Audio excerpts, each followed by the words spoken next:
Feel it. You felt it your entire life. That there's something wrong with the world. You don't know what it is, but it's there. You can feel it. Get up on out the bed and start to move your balls. Wake up with WURD and Solomon Jones. WURD. You better wake up now.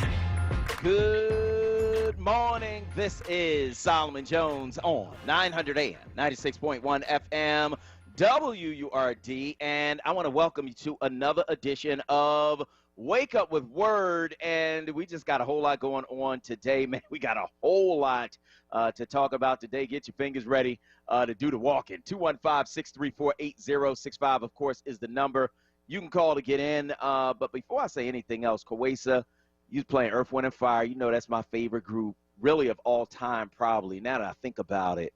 But I don't know, when they did the verses with the Osley Brothers, I had to think about it then, but love Earth, Wind, and Fire. Love it, love it, love it. How you doing this morning? I am doing well. And I love Earth, Wind, and Fire. I will, Yeah. that's one of my, y'all heard me play that a few times, but I love that song. I don't know what it, but I love it. I just love everything about that song. So it gets me going. I had it, bumping here in the studio. Yeah, that's right. That's how you're supposed to do it. Right. And you know what? The thing about their music is it's happy music. I think that's what it is. Mm-hmm. You know, their music, it's a whole mood, and it's a happy mood. It's a good mood. I love it. I love their music. And so my kids grew up on Earth, Wind, and Fire. Them, Michael Jackson, you know what I mean? They listen to what we listen to, and thank God they still do. So,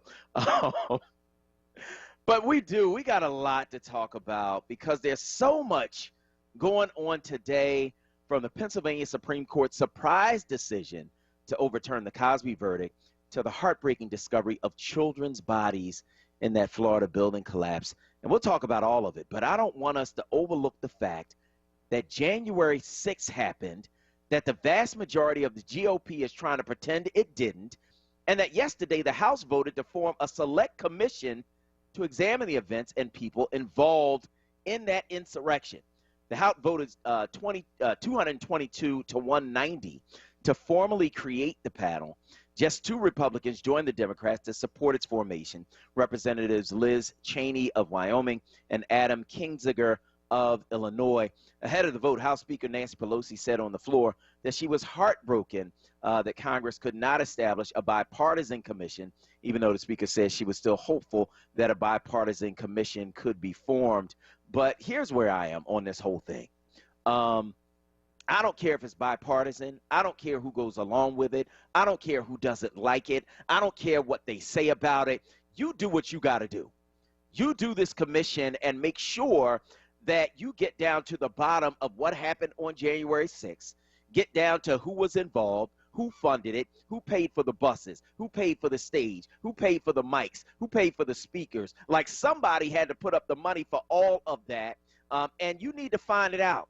And you need to keep talking about it and keep talking about it and keep talking about it until it is in everybody's heads, because I tell you what, that is your chance to win. And I don't know about y'all, but for us, for black folks, our very lives are at stake.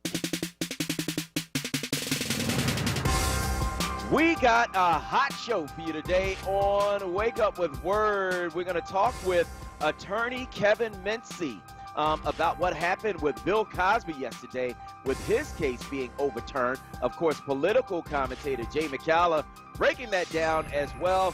We'll talk with our Forward Business Spotlight segment, Anthony McGlawn of the Anthony McGlawn Insurance Agency, and of course, Drew Gardner from Bank of America. And as always, we've got you, our listeners, calling in at 215-634-8065. It's toll-free, 1-866-361-0900. Hit us on Twitter and Instagram at onWURD, or you can hit me personally at Solomon Jones 1. Watch us on Facebook at Forward. But first, it's the big three, the news stories you need to know to kick off your day right here on Wake Up with WURD. Story number one, trustees for the University of North Carolina at Chapel Hill voted yesterday afternoon at a closed session to give tenure to star New York Times writer Nicole Hannah-Jones several months after refusing to consider her proposed tenure. The case inspired a bruising debate over race, journalism and academic freedom, it led both to national headlines and anger and distress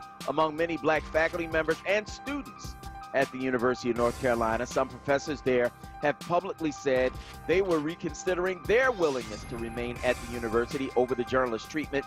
We welcome Nicole Hannah-Jones back to campus, the board chair Richard Stevens said at the close of statements after the 3-hour special section of the trustees. But then, you know, I don't know what's wrong with him, man, but this is what he said. He said, "We embrace and endorse academic freedom and vigorous debate and constructive disagreement." He also said the campus was not a place for calling people, quote, woke or, quote, racist. The trustees, he said, had to endure terrible insults, but could not respond for privacy reasons involving the decision. Hannah-Jones, meanwhile, issued a statement of her own Wednesday evening through the NAACP Legal Defense and Educational Fund, thanking her supporters, some of whom, she said, put themselves at physical risk. Protesters had demonstrated Wednesday afternoon at the Carolina Inn where the meeting was held and were confronted inside before its start by campus police. They relented, heading outside after being informed that Hannah-Jones had asked for a private meeting. Today's outcome and the actions of the past month are about more than just me, she wrote. The fight is about ensuring the journalistic and academic freedom of black writers, researchers, teachers, and students. We must ensure that our work is protected and able to proceed free from the risk of repercussions, and we are not there yet. She didn't even make it clear whether or not she was going to accept the tenure at North Carolina because of the crap that they put her through. And here's the thing, the person who was really behind it is the guy who the journalism school is named after. He gave them that much money. When they name a whole school after you, you've given them millions of dollars. And so he's the guy that was behind it, claiming that her work wasn't historically accurate. And, you know, the board finally relented and did what was right. But now she like, well, I'll let you know. You know what I mean? So that's one thing. The other thing is I'm going to need white people to stop saying woke. I'm going to need white Republicans, conservatives, you know, those types of folks. Y'all can't say woke no more. Because you've taken it, you've done it just like you did Black Lives Matter. You've taken it, you've done it just like you did Colin Kaepernick kneeling. You take it and you've done it like you do anything positive that black people say or do, and you've tried to turn it into something pejorative, into something negative. I'm going to need y'all to stop talking about woke. You know what I mean? Because if you was woke, you wouldn't even be saying that. That's where I'm at. Yeah, I mean, where I'm at, honestly, there are dozens of HBCUs that are in this country. And I need for one of those HBCUs to step up, give her tenure, and match her salary at those schools, and make it so that she can continue to practice this research and continue to put out this necessary information for the betterment of our people and for the betterment of this country. She don't got to work there. There are plenty of institutions that will gladly have her, gladly take her, and I need for one of them to step up and do that. Yeah, absolutely. Which brings me to story number 2. A grand jury in Manhattan filed criminal indictments Wednesday against former President Donald Trump's company and its longtime CFO, according to 2 people familiar with the indictments. The indictments against the Trump Organization and its CFO, Alan Weisselberg, will remain sealed until this afternoon, leaving the specific charges against them unclear. Earlier Wednesday, people familiar with the case said the charges were related to allegations of unpaid taxes on benefits for Trump Organization executives. The Washington Post reports that Weisselberg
our last episode of Wake Up with Word, we were talking about story number 2 with the Trump Organization, and the Trump Organization today expected to be charged. A grand jury in Manhattan filed criminal indictments Wednesday against former President Donald Trump's company and its longtime chief financial officer, according to 2 people familiar with the indictments. The indictments against the Trump Organization and its CFO, Alan Weisselberg, will remain sealed until this afternoon, leaving the specific charges against them unclear. Earlier Wednesday, people familiar with the case said the charges were related to allegations of unpaid taxes on benefits for Trump Organization executives. The Washington Post reports that Weisselberg is expected to surrender this morning at the office of Manhattan DA Cyrus Vance Jr. He's expected to be arraigned later in the day in front of a state court judge. The Trump Organization will also be arraigned, represented in court by one of its attorneys. Trump himself not expected to be charged this week, people said, and no others in his orbit are expected to face imminent charges. But the indictments could mark a significant escalation in his legal problems, both by exposing his company to potential fines and by raising the pressure on Weisselberg. Prosecutors hope Weisselberg will offer testimony against Trump in exchange for lessening his own risk, according to another person familiar with the case. So the noose is tightening on Donald Trump as they bring in one of the most trusted people in his organization. Alan Weisselberg has been with Trump, and I believe he might have been even with his father. He's been with the organization for a long time, and they're charging him in the hopes that he will flip on Donald Trump. What do you think, Koisa? Is it bad that I kind of want to have like an adult temper tantrum and be like, why won't they charge him down? Like, that's how I feel. Like, I'm just like, come on, y'all. But I need for this man to flip. Like, I need for him to sing like a canary. I need for Trump to go down in something. Yeah. You know, he has skirted the law for way too long, and I'm tired of it. I'm really tired of it. And everybody's getting cherry picked around him, but nobody's actually getting to him. So no, I need for them to get to him so that I can no longer have these adult temper tantrums. Yeah, I hear you. I agree with you wholeheartedly. I need him to get him too. I'm tired of seeing him walking around, trying to act like he's still the president, going to the border, holding these rallies, you know, gathering these racists. Like, stop. I just need him to go away. I do. And I think the country needs him to go away. He is toxic, and he's harming the country. He's harming all of us, man. It's not just black people anymore. I think it's all of us because, you know, a house divided against itself cannot stand. And he would tear down this country if he thought it was in his interest. And so, yeah, he got to go. But I think they're getting closer. I really do. I think they are getting closer to getting Donald Trump, which brings me to story number 3, my commentary for the day. Like everyone else, I was surprised that Bill Cosby's sexual assault convictions were overturned when the Pennsylvania Supreme Court said Cosby's due process rights were violated. At issue was a promise by former Montgomery County DA Bruce Castor, who declined to prosecute Cosby in return for Cosby's deposition in a civil case filed by Andrea Constand. She said Cosby drugged and sexually assaulted her in his Cheltenham home, and though Cosby didn't face criminal charges at first, he paid her over $3 million to settle the suit, and the deposition, which was supposed to be sealed, was ultimately unsealed and used against Cosby at trial.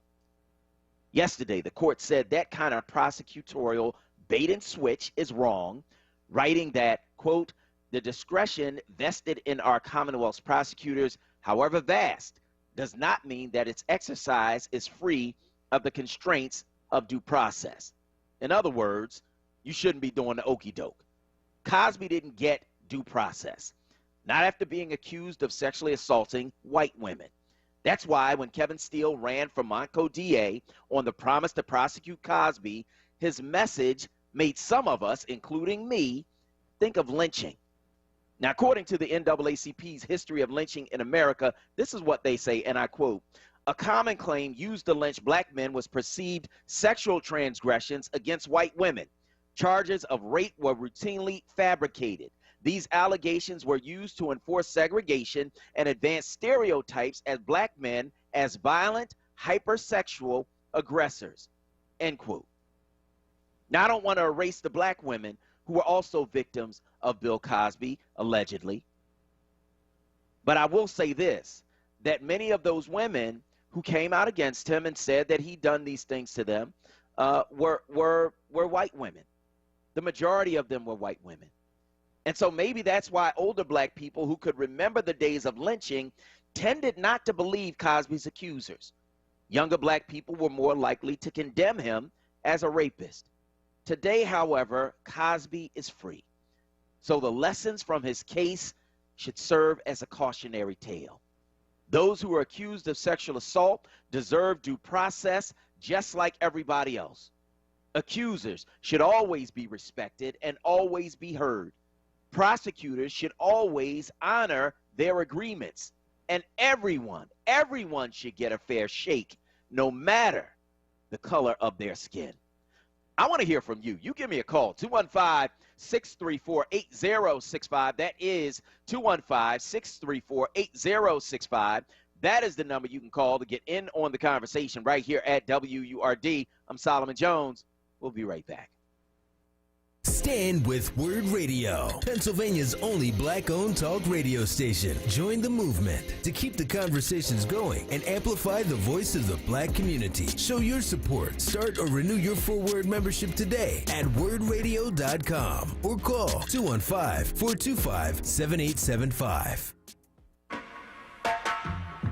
Tropical Smoothie Cafe Philly, the #1 smoothie cafe in Philadelphia, serving their guests a variety of smoothies and delicious food products such as wraps, flatbreads, sandwiches, and salads. Tropical Smoothie is located at 1600 North Broad Street, Unit 4. Eat better, feel better. Online ordering is available and you can find us on all third-party delivery services. This ad is brought to you by the North Broad Renaissance and Truist Foundation.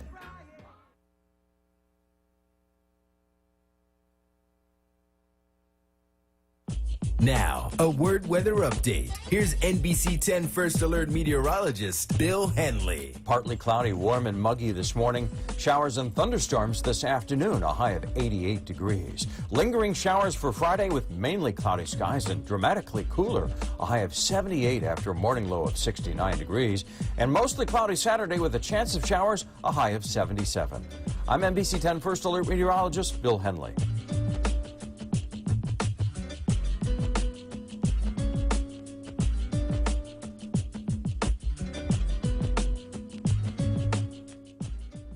It's Wake Up with WURD, hosted by Solomon Jones. Good morning. Right now on WURD Radio. 96.1 FM. And 900 AM WURD.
Good morning. This is Solomon Jones on 900 AM, 96.1 FM, WURD, and I want to welcome you back to Wake Up with WURD. We are, of course, taking your calls. Bill Cosby's conviction has been overturned. He is at home. He got out of prison yesterday. The Pennsylvania Supreme Court said he was denied due process And when I think about all of the things that happened in his case, yeah, he was denied due process. I just thought the way that they went about it was just, you know, they were out to get him. That's how I felt. You know, whether or not he did it, I don't know whether he's guilty or not because I wasn't there. I know that a lot of people made accusations against him, and so I'm under no illusion that he didn't do anything. No, he's guilty of something. That's what I feel, right?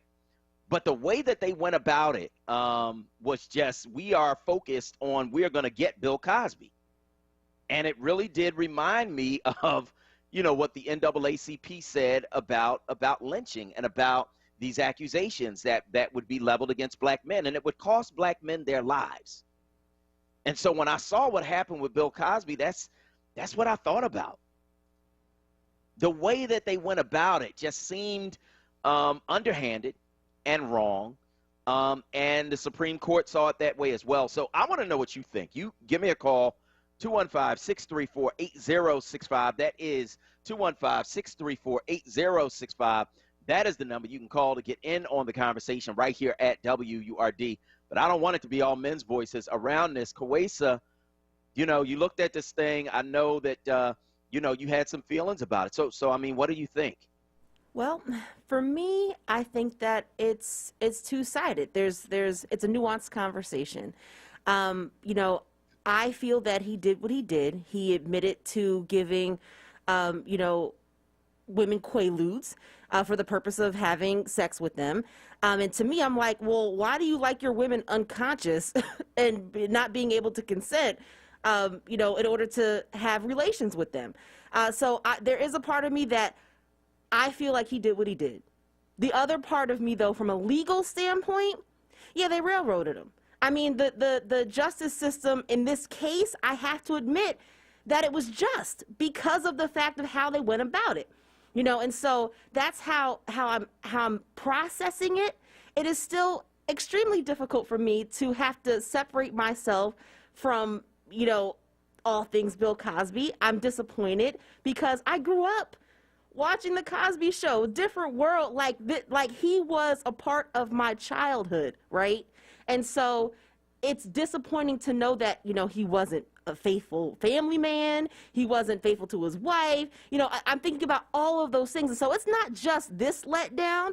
It's also the letdown of what I guess I perceived him to be, or the persona that he put out for himself. So, you know, I'm not conflicted in how I feel in regards to whether he did it or not. I feel that he did it. But I can honestly say that in this instance, yes, they railroaded him, and he deserves to be out because he was not, you know, properly processed in the court of law. So I can admit that.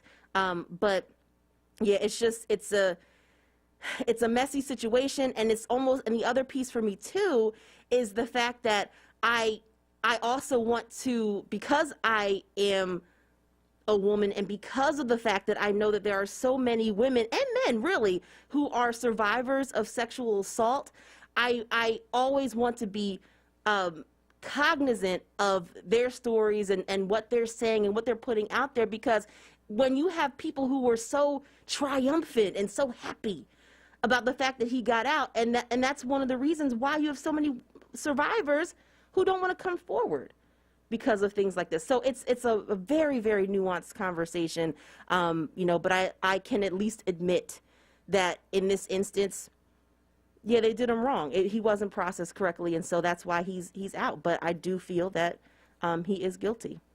Mm-hmm. So here's what happened with Bill Cosby.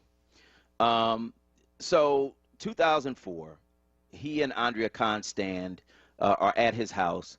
He says that what happened between them was consensual. She says that it wasn't, that he gave her pills. She wasn't able to move. He, you know, sexually assaulted her. And she then, a year later, came forward and said, Bill Cosby sexually assaulted me. She reported it to the police in Canada. They then reported it to the Philadelphia police, and then they moved it to Montgomery County because that's where the incident happened. And so Bruce Castor, who was the DA at the time, looked at the case and said, well, it's a year later, you have no physical evidence, and it's going to be very difficult to prosecute this. But in the interest of trying to get some justice, I will tell Bill Cosby, which he did, that we are not going to criminally prosecute you, but we want you to testify in this civil suit that Andrea Constand has filed. He does that with the understanding that he will never be criminally prosecuted. Turns out that Andrea Constand wins the civil suit. He pays her $3.38 million. The deposition and everything else from the civil suit is sealed. 10 years later, when and it's funny because a lot of people talk about, oh, it's because he tried to buy NBC and this. No, that's not really it. This thing happened really because of social media. There was a comedian named Hannibal Buress who did a set here in a club in Philadelphia, and he talked about the fact that Bill Cosby would tell him and other comedians that they shouldn't curse, and Hannibal Buress said, well, Bill Cosby's a rapist. No, look it up. Bill Cosby is a rapist. And somebody taped that and put it on social media. Social media, is much different now than it was, 10, 15 years ago. Stuff can go viral. And that's what happened with that. It went viral, and people started looking at Bill Cosby again. The Associated Press went to a federal court and said, we want the deposition and everything else from this civil case unsealed because we believe it's in the public interest. There was a judge. The judge was named Edward Robrino, a federal judge, sided with the AP and said, because Bill Cosby has held himself out as a public moralist, and it is in conflict with what I see here, I'm going to release it because I think it's in the public interest to know. So basically he said, I'm going to unseal these documents because I think Bill Cosby's a hypocrite, right? And so he unseals it. And in those documents, Cosby admits that he had gotten quaaludes for women with whom he wanted to have sex, right? And so that becomes the basis for the trial, right? So Kevin Steele is running for DA. He says, I'm going to get Bill Cosby, and that's why I'm running for DA. I'm going to get Bill Cosby, right? Bruce Castor, he ran all these negative ads against Bruce Castor, saying Bruce Castor should have gotten Bill Cosby back then. He didn't.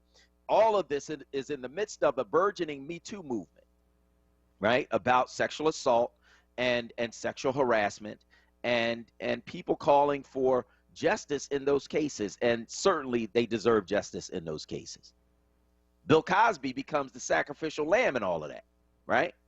At a time when sexual assault is at the center of the nation's consciousness, his prosecution became like a signature achievement of the Me Too movement against sexual abuse and harassment. Again, victims of sexual abuse, sexual harassment, all of those things deserve justice, but Bill Cosby's case comes along right as that thing is really blowing up. And so they try him. There's a mistrial. They try him again. And in the second trial, they bring 5 different witnesses who say that in previous incidents, Bill Cosby did the same thing to them. And so Bill Cosby is convicted after that, and the Supreme Court said, well, no, Bruce Castor promised Bill Cosby that he would not be criminally prosecuted if he gave up his Fifth Amendment rights and testified in this civil suit. And then you flipped it and used that same civil suit that was supposed to be sealed, that he testified based on the promise not to be prosecuted, and you then took that and used it against him. That violated his right to due process. That's why we're where we are, right? That's the best way I can walk through it for you, that it was almost like, all right, well, we're going to tell you we're going to do one thing. All right, well, never mind. We're going to do this, and we still going to put you in jail. That was a violation of his rights to due process, according to the Pennsylvania Supreme Court. We're going to talk about it with Kevin Mincy on the other side. But right now, I want to talk about it with you. You give me a call, 215-634-8065. Anna from North Philly is on line 2. Go ahead, Anna. Go ahead, Anna. Okay, let's go to Donna from Philly. Let's put Anna on hold. Go to Donna from Philly on line 3. Go ahead, Donna. Good morning. How are you? I'm good. How are you? Good. So the reason I wanted to call is because I'm really hot about this whole thing. And what's upsetting me so much about it is that people are taking it that, you know, people are happy because, you know, Bill Cosby is out because, you know, he's so great, he deserves to be out.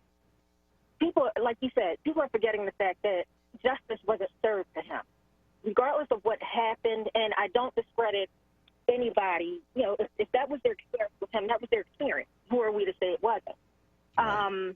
But he was entitled to a due process, and he didn't get that. And it would be the same thing for anybody who was in that situation, not just because it's Bill Cosby. And that's what's, you know, irking my life because, you know, people aren't looking at the whole picture. They're just seeing what they want to see. And, you know, if people were harmed by him, you know, I wasn't there, you weren't there, none of these other people were there other than the people who say they were there. You know, they say there's 3 sides to every story, yours, mine, and then there's the truth. Yeah. Only those people that were there, him and God, know the truth. So my other issue is with Andrea Constant. My thing is this. She agreed to a financial settlement. She said, okay, you know what, I'll take this money. You know, whatever, I'm sure she signed an NDA and all that kind of stuff. At the point that they decided that they're going to reopen this thing and go somewhere with it, she's claiming that she didn't know that a deal had been made for Cosby not to be prosecuted. Look, I got the money already. I've spent it. I've invested. I've done what I've done. But, you know what, do this without me because, you know what, I've been through enough. It is what it is. Y'all do, if you want to do it, but leave me out of it. To me, that would have been an appropriate thing to do. Leave it alone. She got a book out the deal. She got money out the deal. She got whatever it was that she got out the deal. Granted, her experience was her experience. And I'm not saying that she deserves to have that experience. But I think there's a point where, you know what, I'm done with it. Do what you're going to do. You know, I'm going to stand here on the sideline because I've been through it already. You know? I hear you. I want to thank you for your call this morning on WURD Radio. Brother Joe from Germantown is on line 1. Go ahead, Brother Joe. Hey, Brother Summer Queen Quason. How y'all doing? Good. How are you? I'm doing fine. Well, you know, Style, man, I'm an unapologetic Bill Cosby supporter. I'm glad he's out because he should have never been went to trial. And again, I'm not saying Bill Cosby's a perfect person. He's not. And he's been humble in so many ways because like I said, I can like Bill Cosby and love the brother and be critical because I didn't like what he said in that speech that he made. But nevertheless, that still don't mean he deserved to be railroaded. And Solomon, let me say this to you, my dear brother. You know, Kevin Steele and stuff, I'm going to, and I told this to your co-worker at the station, Tiffany Bacon, when she had Denise Clay Murray on back a few months ago.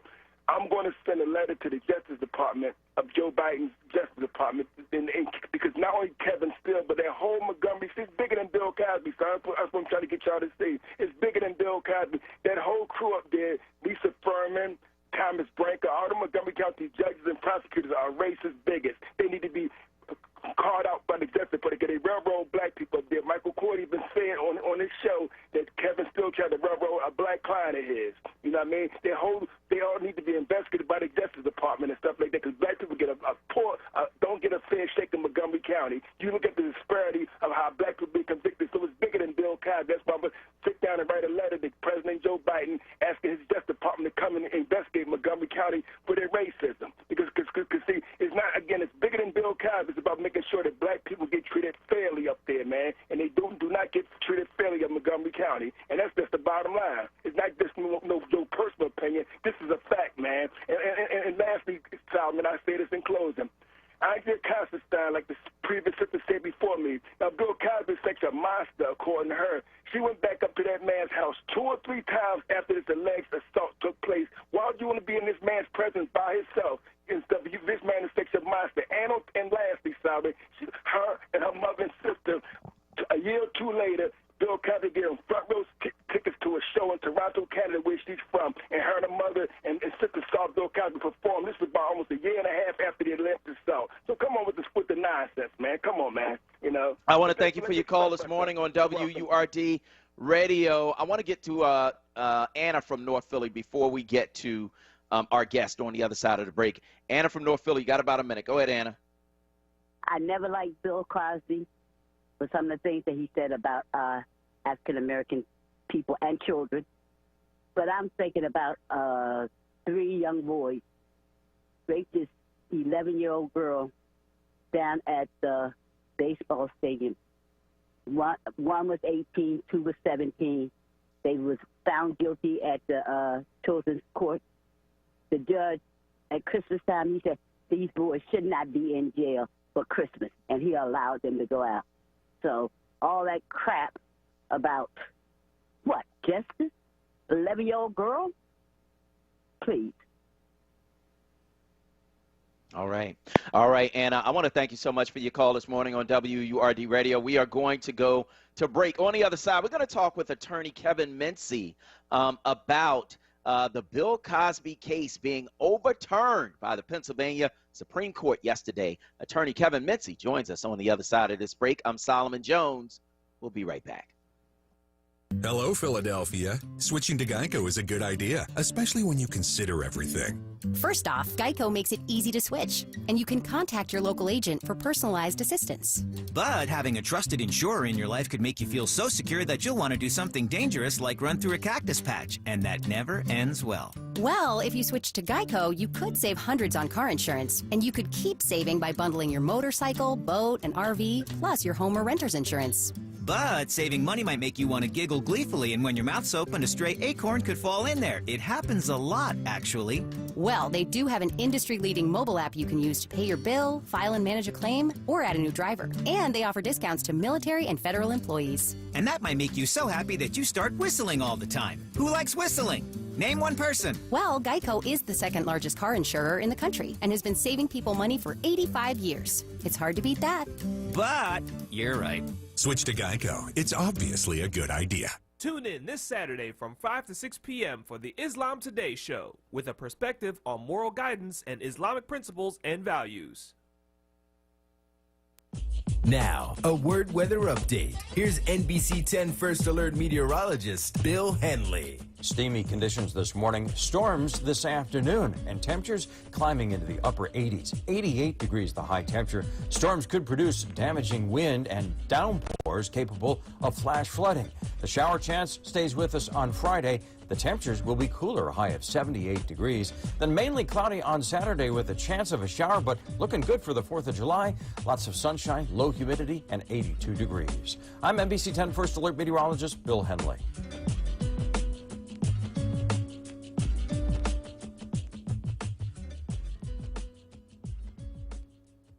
You're waking up with WURD. Hosted by Solomon Jones. Good morning. Right now on WURD Radio. 96.1 FM. And 900 AM WURD.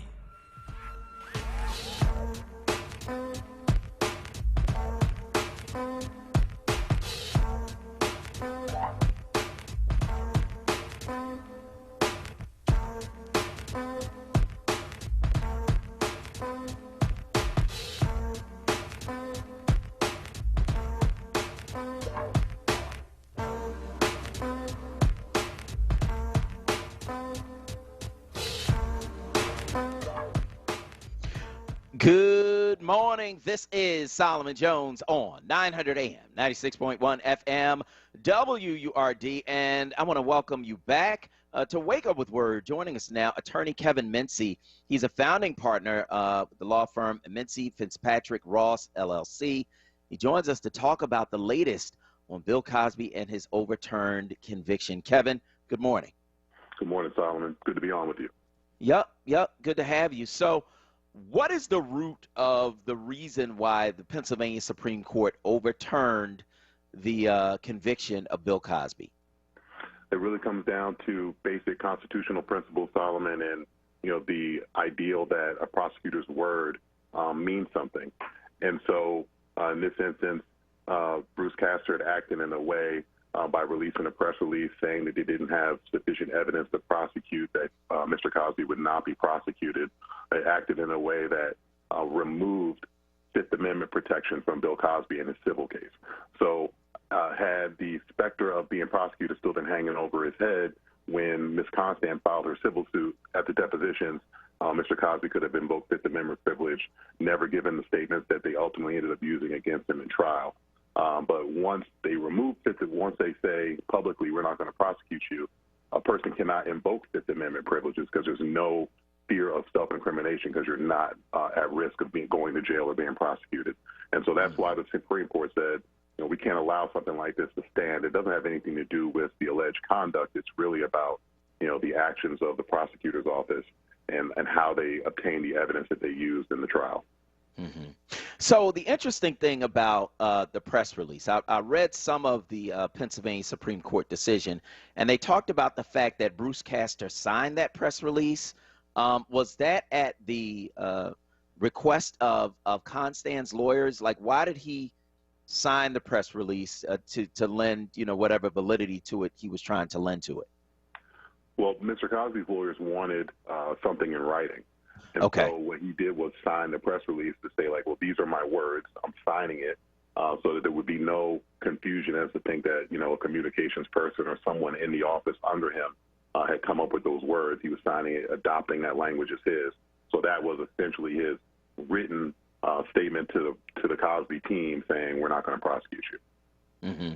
And so so Bill Cosby gives, I think, 4 interviews for this deposition. And within those interviews, he says that he would get quaaludes for women with whom he wanted to have sex. And those words were ultimately used against him. But initially, the everything from the case was sealed. What does it mean when evidence from a case, depositions in a case, what does it mean when those things are sealed? In a lot of civil cases between private parties, when a settlement is reached, there'll be some sort of confidentiality agreement where each side, in exchange for, in this case, money, Ms. Constant received something like over $3 million, I guess, in the settlement. In exchange for that, part of the things that she gives up is the ability to really speak publicly about it and talk about, the facts that led to the settlement. And so that's what they say when it was sealed, that there was confidentiality agreement between the parties saying that we're not going to talk about that. And then obviously what ended up undoing that in the eyes of the federal judge was that Mr. Cosby was speaking on the instance, and he had said things, I guess, that were a little too close to the facts of the case, and that's how it ended up being unsealed because they had determined that he had violated the confidentiality agreement. Oh, okay. Because what I saw from the judge said that he had held himself out as a public moralist, and that his alleged conduct was in opposition to that. It almost sounded like he said, "I'm going to put this out because I think Bill Cosby's a hypocrite." Well, I think that he definitely. I mean, I guess I can't speak for the judge's feelings as far as whether or not he felt that he was a hypocrite. But I think that, yes, some of Mr. Cosby's positions publicly in direct opposition to, I guess, the agreement that he had made with Ms. Constant led him to do something like that.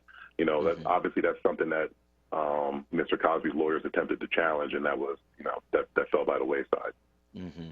The AP had asked for the depositions. They had asked for those things to be unsealed in the case.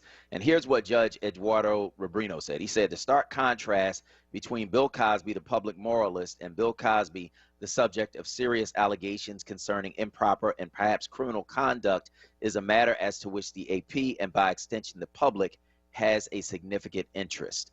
And so that's what he wrote in his memorandum when he released those documents. But to your point, they said that Bill Cosby was speaking about it, and so she should be able to, and people should know, everything about it. I just thought that was unusual. Is that something that usually happens? Do judges come along and unseal documents in a case where they've been sealed?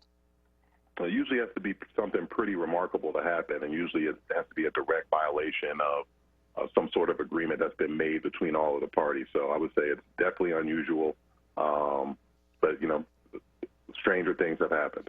Sure, absolutely. Now, from a legal standpoint, when the trial, when Risa Furman, who was in before Kevin Steele, who ultimately ended up taking Cosby to trial, when I'm reading through the Pennsylvania Supreme Court documents, there is some correspondence that they talk about from Bruce Castor to Risa Furman saying, look, you were my first deputy. You know that this deal was in place. Why are you going forward? Speak to that, the relationship between the prosecutors and the fact that he told her in writing this deal was in place. Well, I think it just really highlights what the Supreme Court ultimately said, was that he had made those statements to the press with the intention of a certain outcome happening, which is removing the Fifth Amendment protection for Mr. Cosby.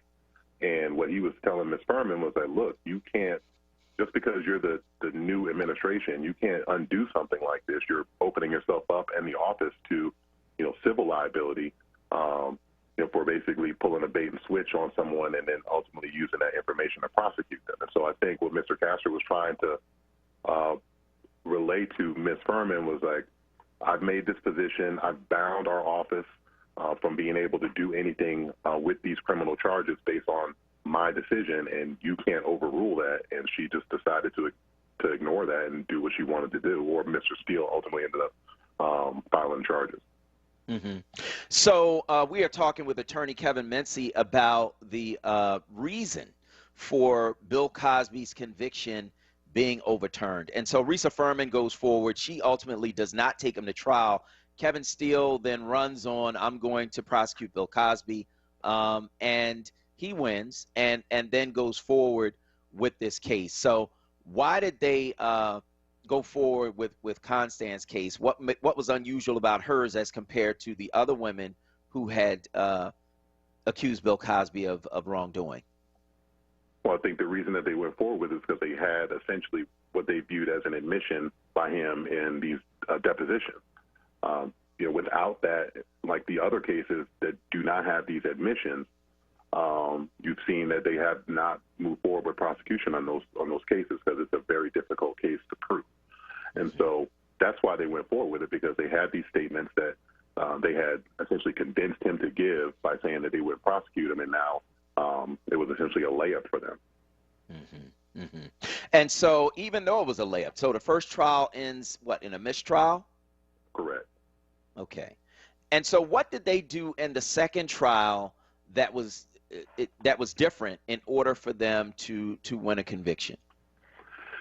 I can't remember the exact circumstances that led to the mistrial of the first case, Solomon, but essentially what they did was, once they got into trial mode, although I guess the Supreme Court didn't rule on whether or not they had used overly prejudicial evidence by admitting the prior bad acts of Mr. Cosby with these other women. So the court did not address that because they didn't have to, but really just became a kind of like a common day trial. They called all the witnesses they wanted to call. They put all the witnesses on all the evidence into the record, and they came back with a conviction. But the bottom line is, Solomon, is that, the way that they had obtained the evidence is the real issue here. So it wasn't about, the function or, how the trial actually went down. It really was just about how they got the evidence and, how important it is for defendants, defense attorneys, and judges, everyone involved in the criminal justice system, to be able to trust the word of a prosecutor when they say something like, we're not going to prosecute you. Yeah. And so it really does come down to due process. And so can Bill Cosby be tried again on these charges? No, not in Pennsylvania courts for sure. And I'm sure, I imagine that they will request for this matter to be reviewed by the United States Supreme Court. I'm not optimistic that they would take on this type of case. Obviously, I think the Supreme Court only accepts maybe 2 or 3% of all petitions that are filed before it anyway to even hear them. So, it's a long shot at best to start. But, to me, the conduct always seemed really clear. I feel like I might even been on your show before saying that I couldn't understand how the prosecutor could go back on his word like that. It's a bedrock of justice. You can't have defendants making decisions based on a prosecutor's word and then have a prosecutor then go back on that word. Like, we can't have a system of justice that works like that. Mm-hmm, mm-hmm. And so with these subsequent prosecutors then going back on their words, you alluded to Bruce Castor in his communication with Risa Furman saying, look, you're opening up the office to liability. And so does Bill Cosby now have the right to go back and sue based on serving time in prison for a crime for which he was convicted based on something they said he would never be tried for? Yeah, I think it's definitely something for him to consider. I wouldn't be surprised if they attempted to file a suit against, the appropriate parties who were involved in the decision to prosecute him. Whether or not he's successful or not, I would have to do more research to figure out the answer to that. I think it would be, it certainly would be one of the first type of cases of its kind where you're suing the prosecutor for, really going back on their word on what is essentially de facto immunity. But I would expect for him to give it a shot because he's been outspoken the entire time, and that's kind of right in line with his MO. So I would expect him to file some type of action against him at some point. All right. That is attorney Kevin Mincy going over the decision by the Pennsylvania Supreme Court to overturn the conviction of Bill Cosby, who was convicted of sexual assault and related offenses and is now out after the Supreme Court of Pennsylvania overturned that conviction. Kevin, I want to thank you so much for joining us this morning on WURD. Thanks for having me, Solomon. I'll talk to you soon. All right, talk to you soon. We're going to go to break. On the other side, we're going to take your calls at 215-634-8065. That is 215-634-8065. That is the number you can call to get in on the conversation right here at WURD Radio. I'm Solomon Jones. We'll be right back. Hey, Philly, unless you're planning on enjoying summer vibes in the same sweatpants you wore for the past year, it's time to change things up. That's right, that Philly summer feeling is almost here. The city is ready, and so are all the shops, restaurants, and museums you've been missing. Get vaxxed, get dressed, and get back to all the things you love about Philadelphia. Go to ReadySetPhilly.com today to plan your triumphant return. This is not a fad for us. We will not resume our regular programming when things die down. We're not black to help our bottom line or because it's politically correct. We're not joining a fight. This has been our fight, our message, our people. Black lives have always mattered here. We are undeniably, indefatigably, unapologetically, permanently Black Talk Media. WURD.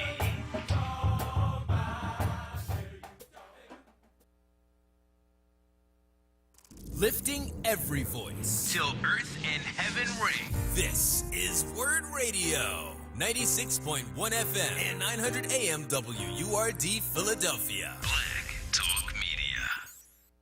Backed by popular demand. It's Wake Up with WURD, hosted by Solomon Jones. Right now on WURD Radio, 96.1 FM and 900 AM WURD.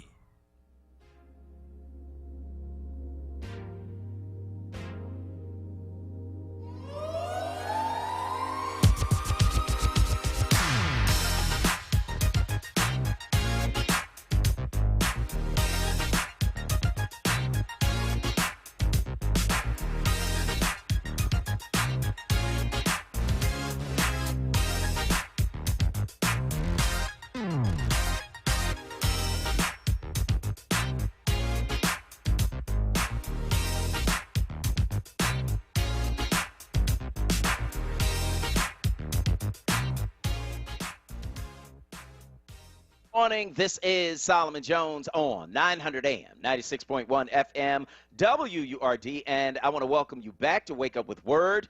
And I want to remind you, if you are looking for a job, WURD has got you covered. We just launched a brand new job portal featuring jobs from some of Philadelphia's leading companies and arts organizations. If you go to the portal right now, you'll see jobs from WURD Radio, the Kimmel Center, Hers Food, Always Best Care, and more. Apply for a job today. Go to our livelihood website at wordworks.com. That's WURDworks.com and click jobs. So, Kwesi, you like my T-shirt?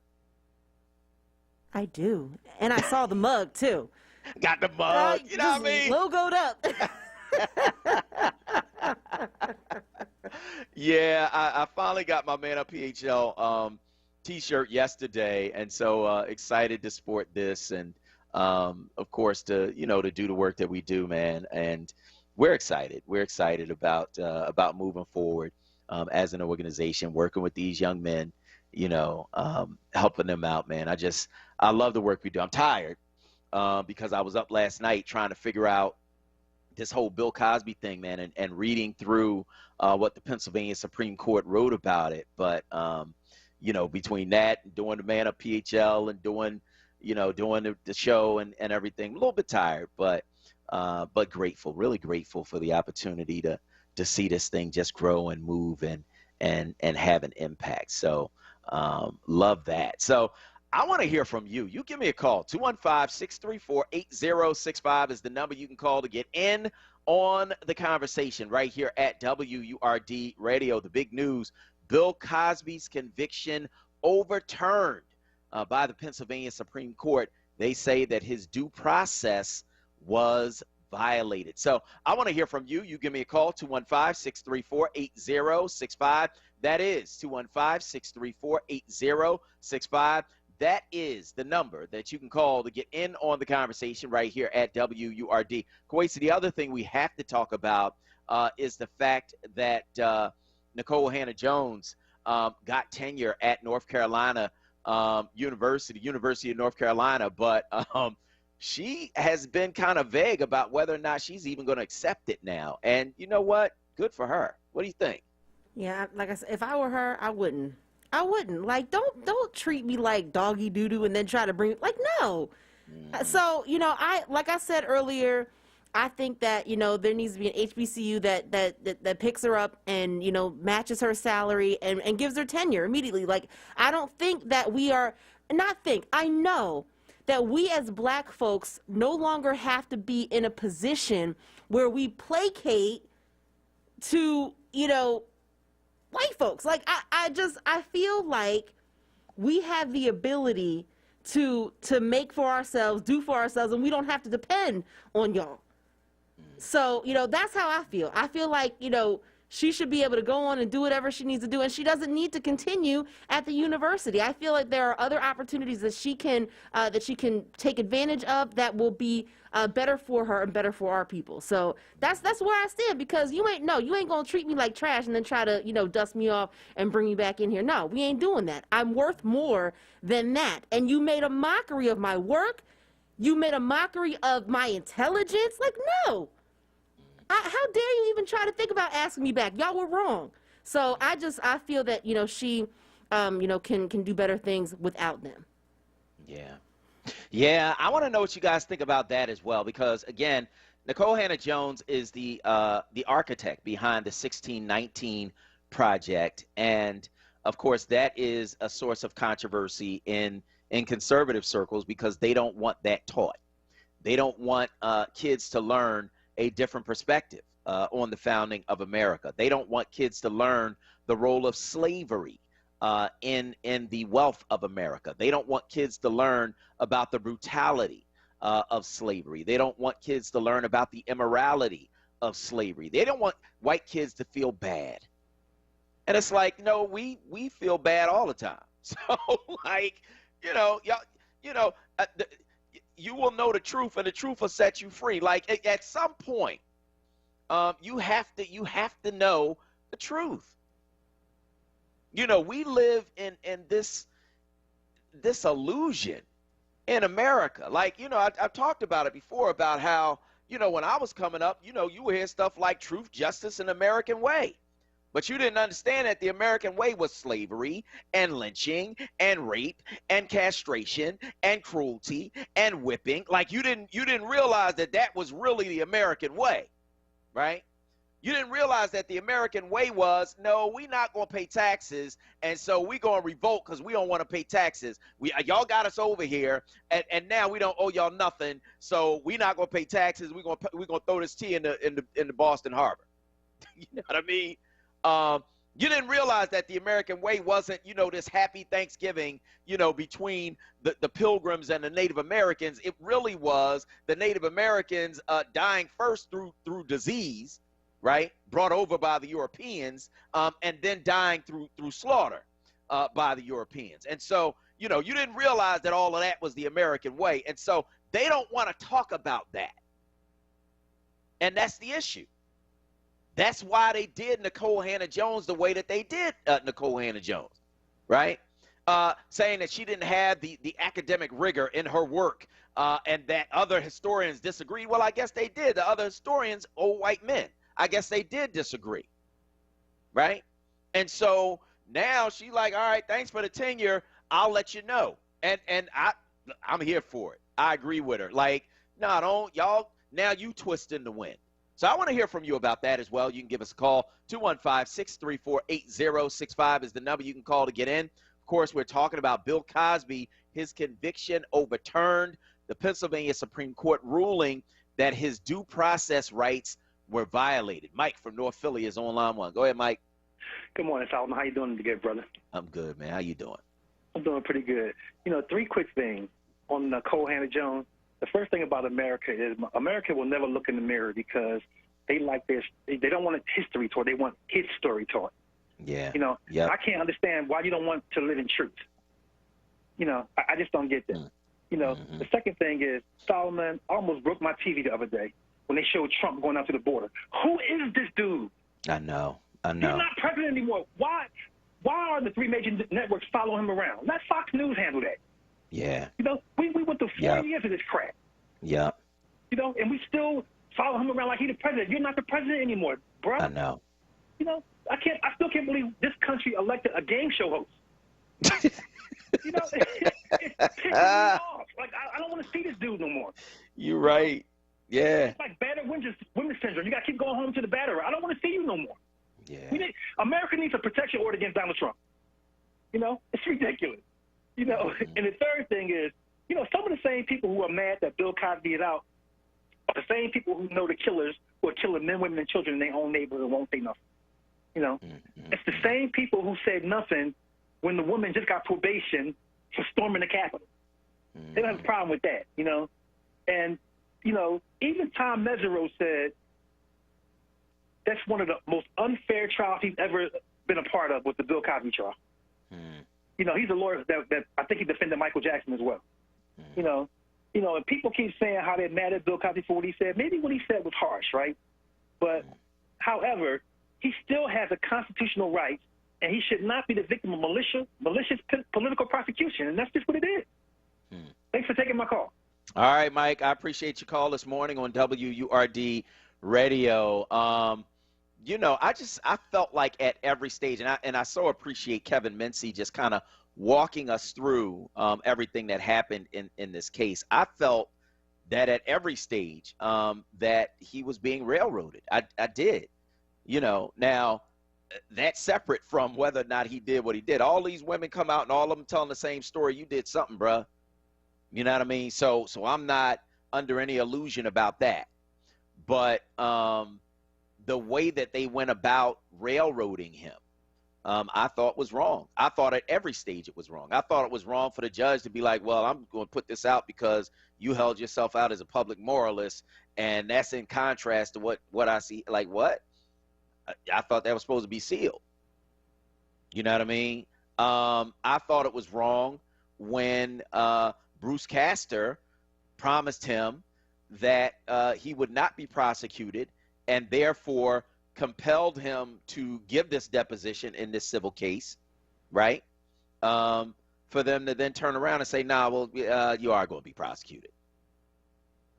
Well, if he'd have known that, he'd have never given a deposition in the civil case. It was a bait and switch. It was the okie doke. Like, that's what they did. And so I thought that was wrong. I thought it was wrong for them, and I'll be honest with you, after the first trial ended in a mistrial, I thought it was wrong for them to then bring in people to testify about stuff that had nothing to do with this particular case. I felt that was wrong. I felt like they were railroading him. And I really felt like it came down to, we are going to get Bill Cosby, because he is a prominent figure, and that's what prosecutors do. They make their reputations on trying to convict prominent figures. That's how they make their reputations. That's how they move up. That's how they get higher office. Like, that's what they do. But I also felt like there was an element of lynching to it, to me. right? Because you have this black man who's accused by all of these white women, and I'm not erasing the black women who accused him, but they were in the minority, the majority of them white women. I felt like this was a lynching of a black man who was accused of sexual assault, rape of white women. We've seen that before, and it never ends well for the black man. And so all of those things, man, were like going in my mind as I'm looking at the fact that, nah, you did something, because all of these women aren't going to come out and just, you know, they tell the same story. They've got, you know, details of what happened. Like you did something that was wrong. Now, I wasn't there. None of us were. We don't know exactly what happened. We don't know if it was consensual. We don't know any of that. But I know you did something, you know. So I want to hear from you, man. You give me a call, 215-634-8065. Olanian from Nicetown is online, too. Go ahead, Olanian. Greetings.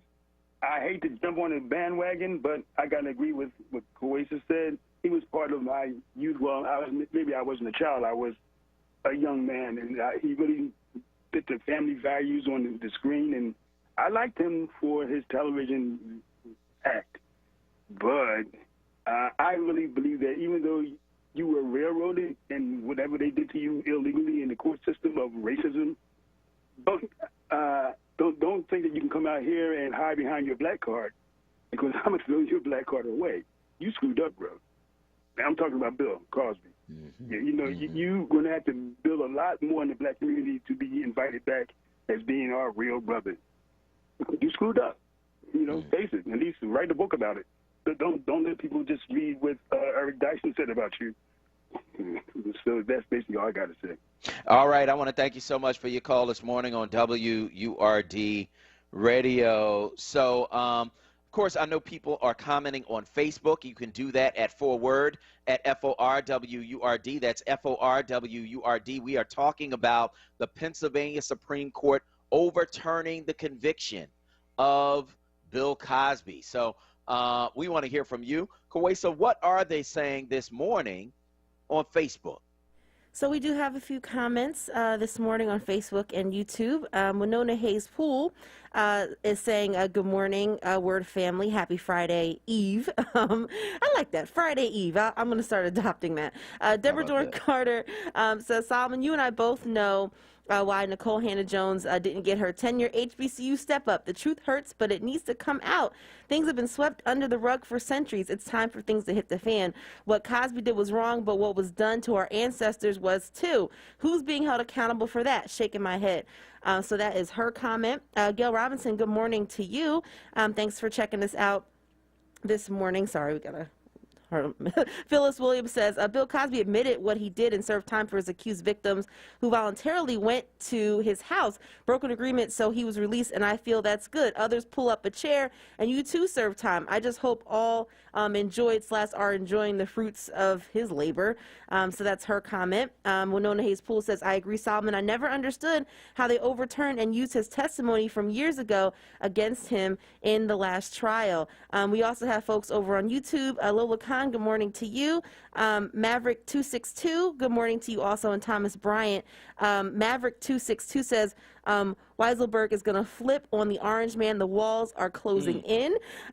Joanne Kemp says Weiselberg is holding on until the end, right before he sees those prison bars. I guess Trump can't pretend he doesn't know them. And she also says, I don't understand how he admitted drugging these women, but says he's innocent. He's going to use being black as a reason for his incarceration. Bruce Castor messed that up. And then also Hadia, I'm sorry, I have to make this larger. Hadia Sekhamet says, Koasa, I think she's saying you can't have both.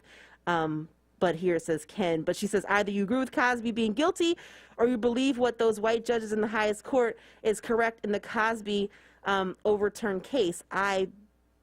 If you are saying that I can't have both, I have to disagree with you. I can admit that, you know, black men have been railroaded over the course of centuries. I can admit that there is injustice in this case. I can admit that in this, particular instance, they did wrong by him.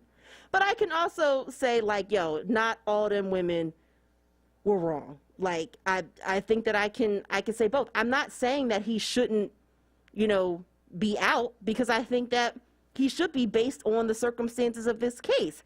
But I don't agree with, him being fully innocent in this situation.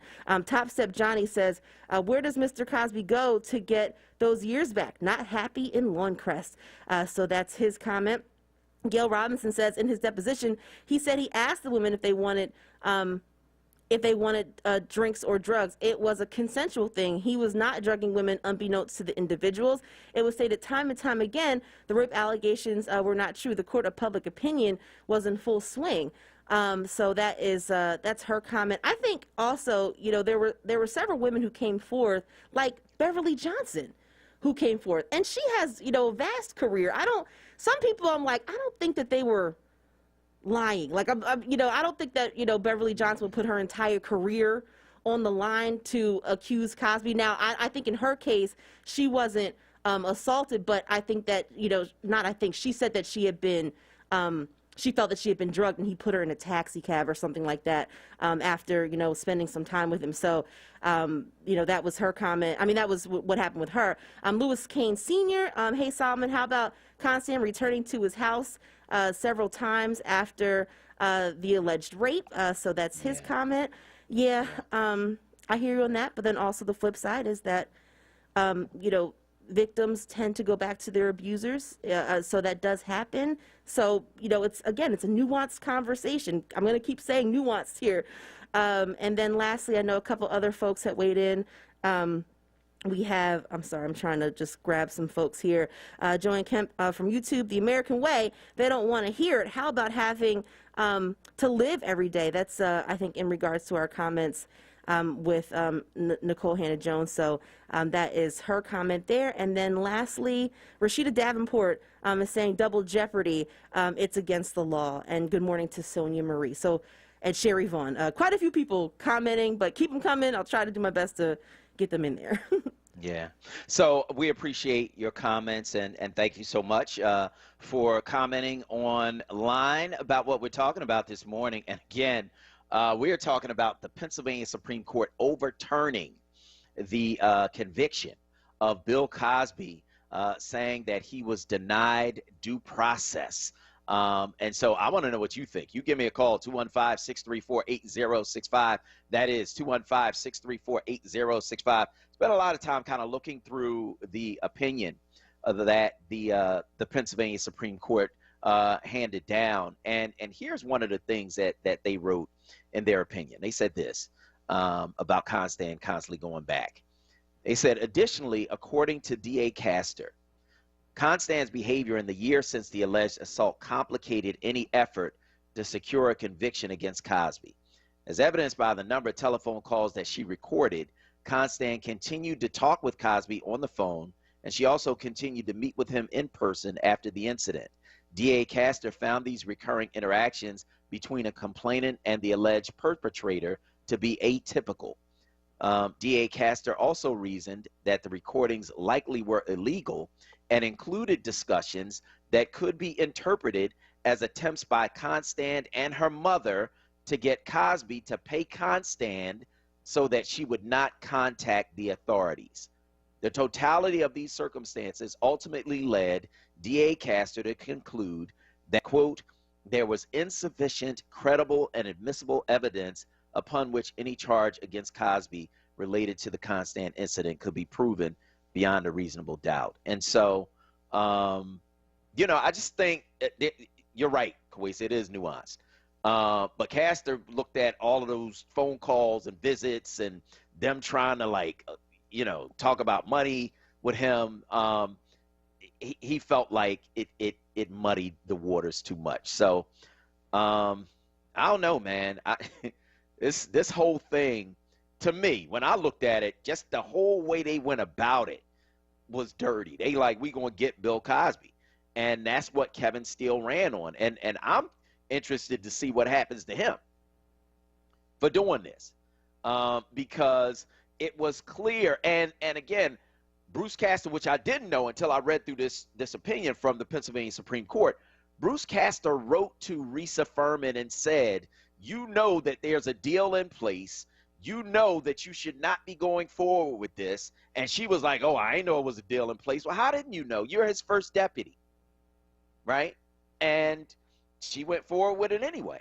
And so to the point that Kevin Mincy made when he talked about a little bit earlier, you can't the whole system breaks down if you can't believe what a prosecutor says when he says, no, we are not going to go forward with this case, and therefore you are now compelled to testify, to give up your Fifth Amendment rights against self-incrimination and testify against yourself in this civil deposition. We're going to seal it. You know, you're going to pay us some money. We're not going to take you're not going to be tried. And then, you know, years later, you find yourself in jail. Like, we're going to talk about it, man, because there is a political element to this as well. Jay McCalla is going to join us on the other side to talk about the politics of this thing. I'm Solomon Jones. We'll be right back. Stand with WURD Radio, Pennsylvania's only black-owned talk radio station. Join the movement to keep the conversations going and amplify the voice of the black community. Show your support. Start or renew your full WURD membership today at WURDradio.com or call 215-425-7875. At Bank of America, we believe in the power of action. That's why we've expanded our efforts to advance racial equality and economic opportunity with an additional $1.25 billion to drive impact. I'm Jim Dever, President of Bank of America, Greater Philadelphia. My teammates and I are proud of our ongoing partnership with Urban League of Philadelphia. Together, we're connecting more people to new skills and better jobs. What would you like the power to do? Bank of America, N.A., member FDIC, equal credit opportunity lender. The Sweet Treat Hut is the highest-rated juice bar in Philly, located on the corner of 50th and Thompson Streets, providing delicious, healthy vegan food, juices, and smoothies. Treat yourself to a cup of happiness. Call 215-877-1471. This is WURD Radio, 96.1 FM and 900 AM WURD Philadelphia. Independent Black Media. Now, a WURD weather update. Here's NBC 10 First Alert meteorologist Bill Henley. Partly cloudy, warm and muggy this morning. Showers and thunderstorms this afternoon, a high of 88 degrees. Lingering showers for Friday with mainly cloudy skies and dramatically cooler, a high of 78 after a morning low of 69 degrees. And mostly cloudy Saturday with a chance of showers, a high of 77. I'm NBC 10 First Alert meteorologist Bill Henley.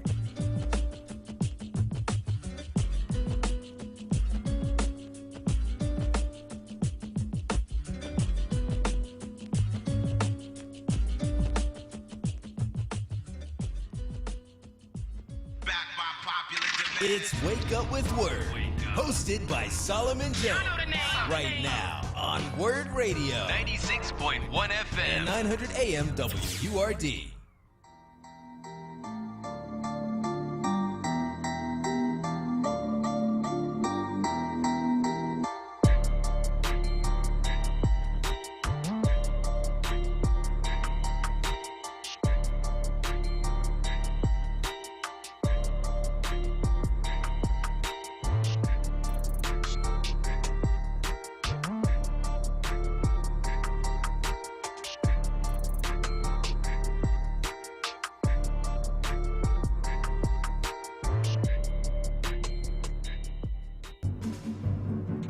His voice quivered. Nobody repents better than a politician who's been caught. I think basically they're just annoyed that they didn't say it first. I sat down on a train. Next thing I know, I'm standing here in the lobby of the Trump Plaza. How did I get here? I don't know. Clearly there was an endorsement that was going to happen that day. And now, Jay McCalla, only on Wake Up with WURD. Good morning. This is Solomon Jones on 900 AM, 96.1 FM, WURD. I want to welcome you back to Wake Up with WURD, and joining us now is Jay McCalla. Jay McCalla, of course, held senior positions in both the Rendell and Street administrations. A veteran political consultant, McCalla's work has been published in the Philadelphia Inquirer, Philadelphia Magazine, and the Chestnut Hill Local. He brings deep knowledge of politics and does so from an African-American perspective. Jay, good morning. Morning, Solomon. How you feeling? I'm good, man. I'm kind of tired. Was up kind of reading through this Bill Cosby stuff, man. And that's the first thing I want to talk about with you because there's some political things to this, right? The political underpinnings of this Bill Cosby case. Kevin Steele ran on prosecuting him, elected judges, overturned his conviction. Did politics play too big a role in this case? What do you think? Well, I'll tell you, I think it's politics, but it's the politics of race. I think the politics of race had every single thing to do with Cosby going to prison. First, let's get it out of the way. Let's be clear. The cause admitted that he bought Quaaludes to use on women. So his guilt, you really can't seriously question his guilt. But he had reached a legal settlement that meant he wouldn't be prosecuted because of several factors. One, he surrendered his Fifth Amendment rights. Also, he shelled out a very fat payment to the victim. So there were a number of reasons why they agreed to not prosecute him. And along comes a white candidate for district attorney campaigning in a largely white county, and Cosby became sort of his Willie Horton. I think Cosby was used as a political stand-in for folks who see black males as dangerous criminals who need to be dealt with. For every white person who enjoyed the Cosby Show and loved Bill Cosby, there was another one who only saw him as an uppity N-word. And that's just part of the irony of black fame. In the South, they had this expression, I'm going to tree a coon. That's an old Southern expression. And I think that's the promise Kevin Steele implicitly made to the voters of Montgomery County, and it got him elected. I'm going to tree me a coon. And Kevin Steele knew full well there was a binding legal agreement to not prosecute Cosby, but the law didn't matter to him. He knew what we knew, that there are two separate and unequal justice systems, and it was a dirty strategy, but he got away with it, and he got elected. Cosby spent millions on his defense, and he had the law on his side, and he still went to prison. Now, that's not right. The Supreme Court says Cosby should never have been tried. Therefore, he should never have been in prison. Solomon, my question is, how does the cause get back the 3 years of his life that were taken away from him? Who gives those back? Yeah, and you know what? Pennsylvania is one of, I think, 14 states that has no mechanism in place to compensate those who are wrongfully convicted. Now, again, I agree with you concerning his guilt. He did something. You said in the thing, you got Quaaludes to give to women you wanted to have sex with. You said that in the deposition, right? But the deposition was supposed to be sealed. Right. Based on the fact that he had this deal, that he was not going to be prosecuted, and that's why he gave the deposition, right? And so you tell him he's not going to be prosecuted. He then gives up his Fifth Amendment rights, gives this deposition, and then later on you're like, nah, we're going to prosecute you anyway. Yeah, and what stings me is, watching television, a lot of folks are saying Bill Cosby got out based on a technicality. Well, no. It wasn't the technicality that got him out. They violated his civil rights. And in terms of the Supreme Court, the vote wasn't even close. 6 justices out of 7 said his civil rights had been violated. Now, that's not a technicality. That's a flat-out constitutional issue. His civil rights were violated, and I would imagine that he has the right to go after whoever it was who violated his civil rights, because that's a crime. So I wouldn't be surprised if, well, I'm not even sure what Cosby will do, whether he wants to wipe his hands of it or not, or go after that district attorney, because it was he who violated Cosby's civil rights. He is legally vulnerable as far as I can tell, and who could blame him? That's, 3 years out of your life, you're an old man, you're losing your sight, you're no longer sleeping on satin sheets, you're sleeping in a cell. Somebody's got to pay for that. Yeah. No, I agree with you wholeheartedly, and we will see what happens. And the deep thing is that Bruce Castor, who put that deal in place in the first place, said, look, you're opening up the office to some liability by going after him. And he wrote this in correspondence to Risa Furman, who became DA after him, but who had served as like his first deputy. So he's like, look, you know this deal was in place, and she tried to act like she didn't know, right? And went forward with it anyway after the judge unsealed the deposition. But, you know, to knowingly go forward with this, Bruce Castor is saying to you in writing, like, look, we had this deal. You know what the deal is. You can't use this stuff. You can't go forward. You're opening the office to liability, and they do it anyway, both Risa Furman and Kevin Steele. And so I'm curious to see what Bill Cosby will do, because, you know, he's lost 3 years of his life, and in Pennsylvania, there is no compensation for victims, and so if victims of wrongful conviction. So if you want to do that, you have to sue. So we'll be watching that very carefully, Jay. I also want to talk about something else, though. I want to talk about Nancy Pelosi. So she finally puts in place her select committee on an almost party line vote to investigate the events of January 6th. What can the committee do to shed light on what happened at that insurrection at the Capitol on January 6th, Jay? Well, you know, first off, I think Nancy Pelosi needs as much credibility as she can get her hands on. So she'll need to hire some super professional staff with great public reputations, because whatever conclusion they reach, the Republicans are going to attack it. So she's going to need a lot of credibility going into this. Maybe she'll need a former FBI director or some state attorney general as a consultant, but she's going to have to power up on this. So you know, she's got to also, I think, when she commences this, follow the legendary advice from Watergate: follow the money. The cops have locked up lots of crazies who stormed the Capitol, and they locked up some extra ones yesterday. And there's plenty of videotape that confirms that Trump stirred up the crowd and told them what to do. But some shadowy folks were behind all of this. Mm-hmm. Somebody paid for the stage. Somebody paid for the sound system. And I want to know who. Somebody chose the date of January 6th and coordinated with the Proud Boys and the neo-Nazis. And I want to know who. The U.S. military seemed to deliberately drag its feet in responding, and they let the invasion get way out of control. And I want to know why.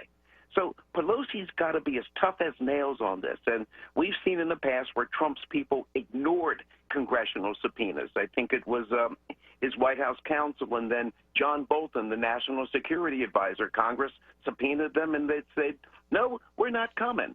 So she's got to figure a way to actually enforce her subpoenas and make people appear before the committee. That's going to be key, and she's got to decide that today. So, and also when folks lie, and some folks are going to get before that committee and just flat out lie, she's got to be willing to quickly refer them to the Justice Department for prosecution, because lying to Congress is a federal crime. So Pelosi has to absolutely nail this investigation. You know, democracy and, just to get political, Democratic control of the Congress may hang in the balance. And so, Solomon, my big question is Nancy tough enough? That's my question. Is she tough enough? Yeah, that is the question, isn't it? Because, you know, part of what's going to happen, and part of the reason why the Republicans did not support it, is because some of them, I believe, are knee-deep in it, right? They were given tours to these people ahead of the insurrection. They were showing them where everything was. They were showing them what to do, where to go, where people's offices that were unmarked were. Somebody had to show them how to unplug the panic buttons in the black woman's office. Like, there was a lot that the Republicans did that was really part of cooperating with these people. And so I think they don't want to incriminate themselves.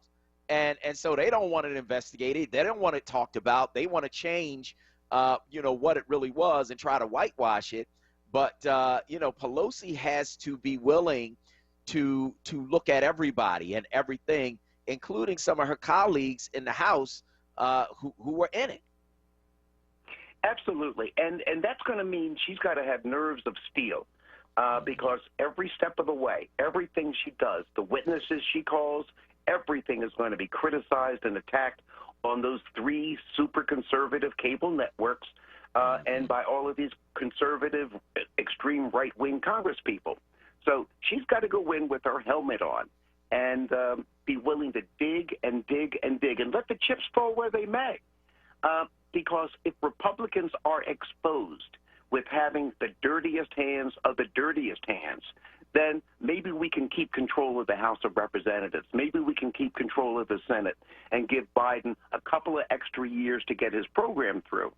And also, you know, we've got democracy on the barrelhead right now. You can't send an army of armed, crazed people with axes and pepper spray and tear gas to invade the Capitol building without consequences.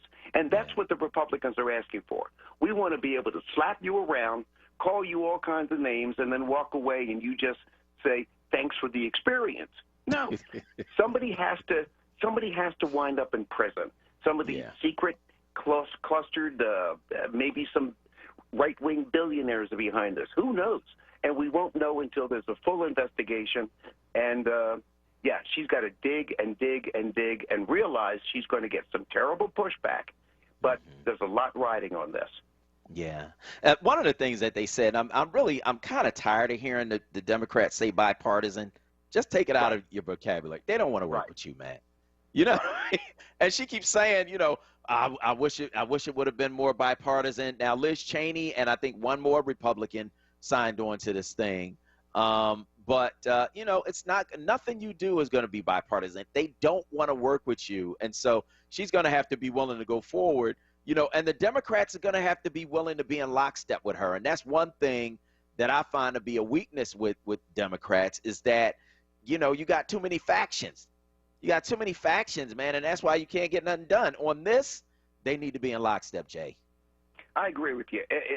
We got to realize, put on the same team jersey, read from the same talking points, the same way the Republicans do, say the same thing the same way all the time, and just stick to your story, stick to your case, and stick it to the Republicans who tried to overthrow a duly constituted election of a president of the United States. Yeah, it's deep. So, so that's going to happen. And you know, what can she learn from what the Republicans did with Benghazi, where this is concerned, Jay? Say it loud and say it often, and that's what they did with Benghazi. Nobody can remember what Hillary Clinton was accused of. Nobody can.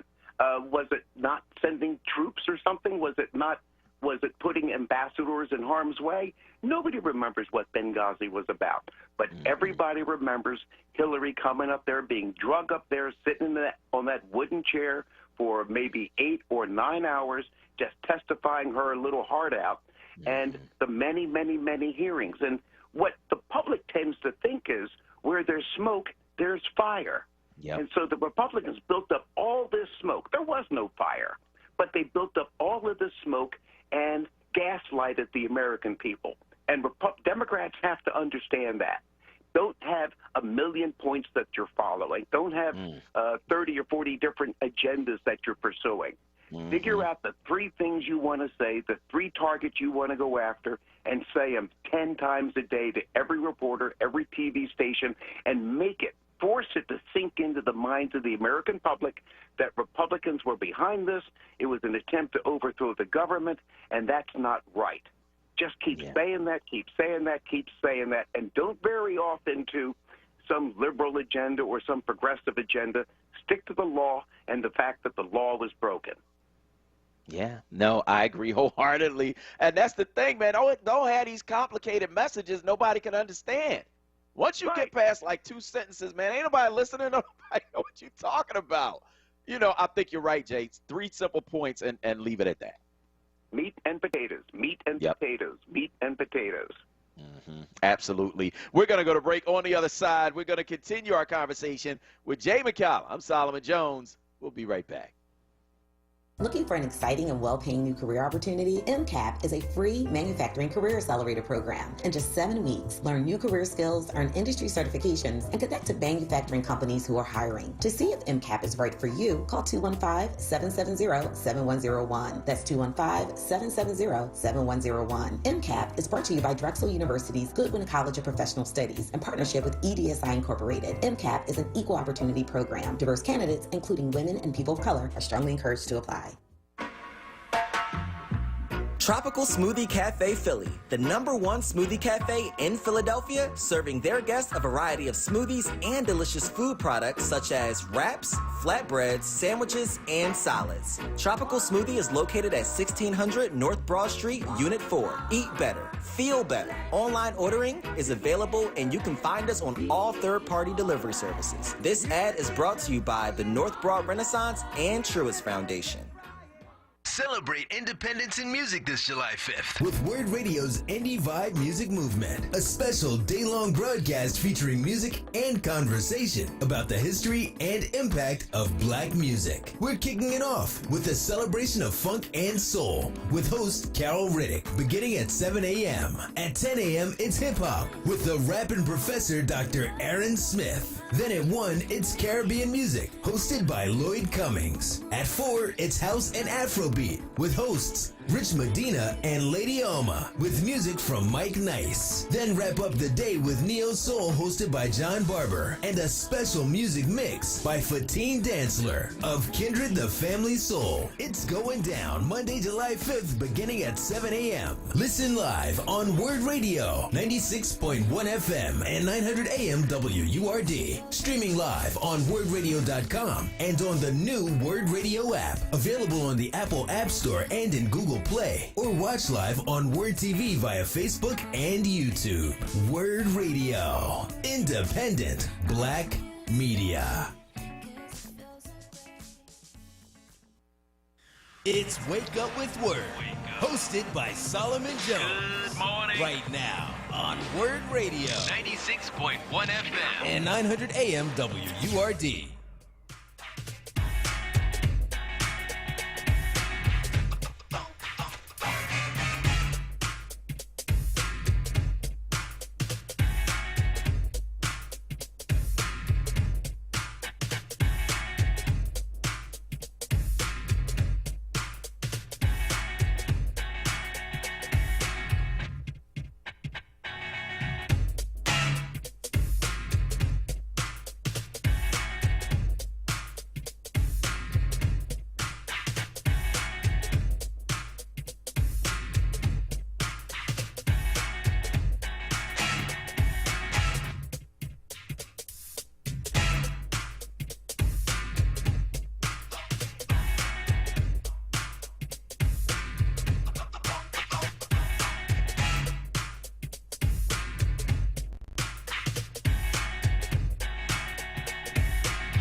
Good morning and welcome back to Your Voice, to Wake Up with WURD. And Jay, we got some more stuff that we got to talk about politically this morning. One is Florida Governor Ron DeSantis. He's going to run for president. Could the way he handles the building collapse disaster reshape his image and bolster his chances? What do you think? Well, you know, Obama's chief of staff used to say, never let a crisis go to waste.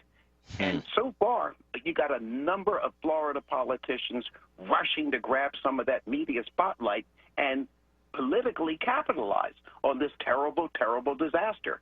And as governor, Ron DeSantis is getting his fair share of press. This kind of disaster can make or break a political reputation.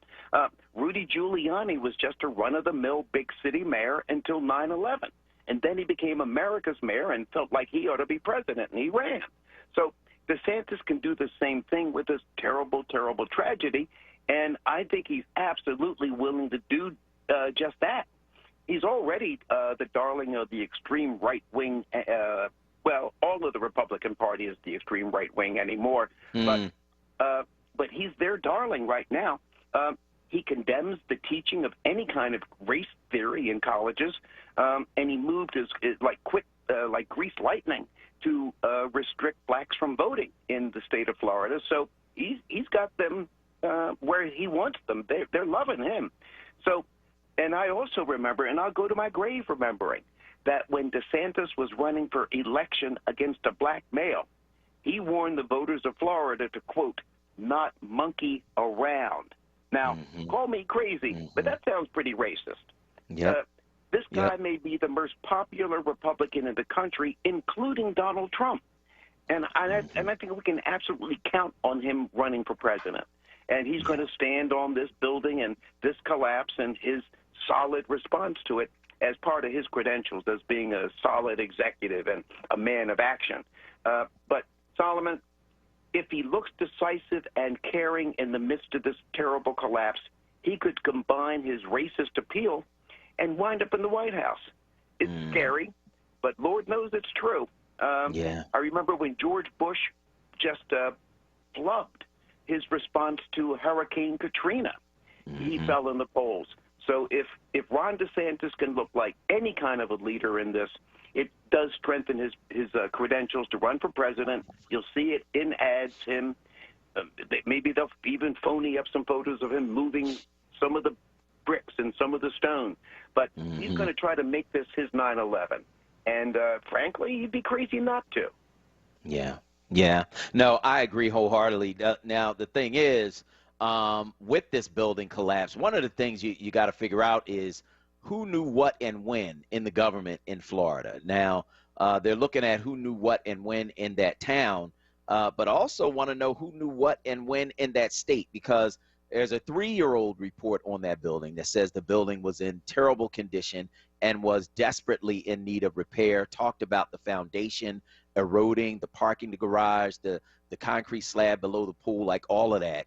Who knew what and when, not only in the city government, but in the state government as well. So I always almost feel like it's a double-edged sword for him.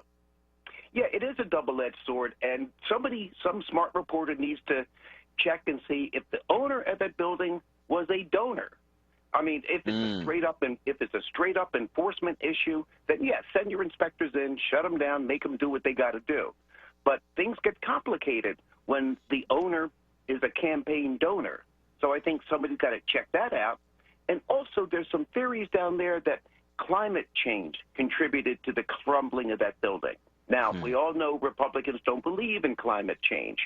So it's going to be a little bit more complicated for a guy like DeSantis, who doesn't believe in climate change, to react to a disaster that may have been caused by climate change. So that may muzzle him just a little bit. But if he's a smart politician, and he may or may not be, he's a bold politician, but whether he's smart in the way I think of an Ed Rendell or a Bill Clinton, but I'm not sure he is. But he can absolutely blur the issues, because Republicans know how to yell loud and beat their chests and distract folks from the facts.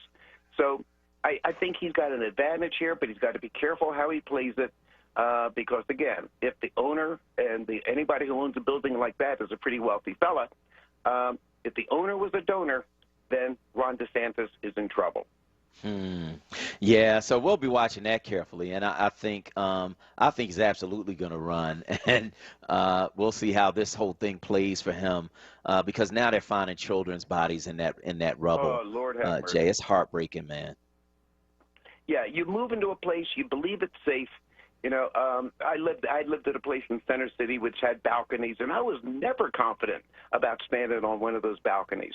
And here you have a fancy building built on basically shifting sands. It's built on the beach. And I think that was a bad idea to begin with. Yeah. It's really unfortunate, and, of course, there are some other buildings down there that have that same design, 40 years old, and, this could happen again. So we'll be watching Ron DeSantis, but also praying for those people who have been affected by that tragedy in Florida. Want to talk about something else as well that's happening today, and that is the Trump Organization and Alan Weisselberg being indicted today, and apparently Weisselberg has turned himself in at this point. And so what does all of this mean, Jay, for Donald Trump? It's kind of cute because Weisselberg is obviously an early riser because he turned himself in around 7:30 this morning. You know, drag your feet. You're entitled to be a little late for court on a day like today. How about but, that? you know, Mitt Romney rightly said that corporations are people. And that explains why the Trump organization was indicted instead of Donald Trump himself. The grand jury is saying that the organization itself was a corrupt lawbreaker and that it played fast and loose with accounting and payment of taxes, which is why they are about to indict Weisselberg, because he was in charge of the finances. He was the chief financial officer. So there's nobody to look but him right now. But Trump ran that company. Trump ran the show. Trump was in charge. All Weisselberg has to say is, I was following Mr. Trump's orders, and suddenly there's a basis to indict the former president also. And as it stands now, it looks like any criminal behavior was poor old Weisselberg's idea. He's not going to let that stand, because if that goes uncontradicted, Weisselberg will be the only one going to prison, because the other person indicted is a corporation, and you're not putting a corporation in jail.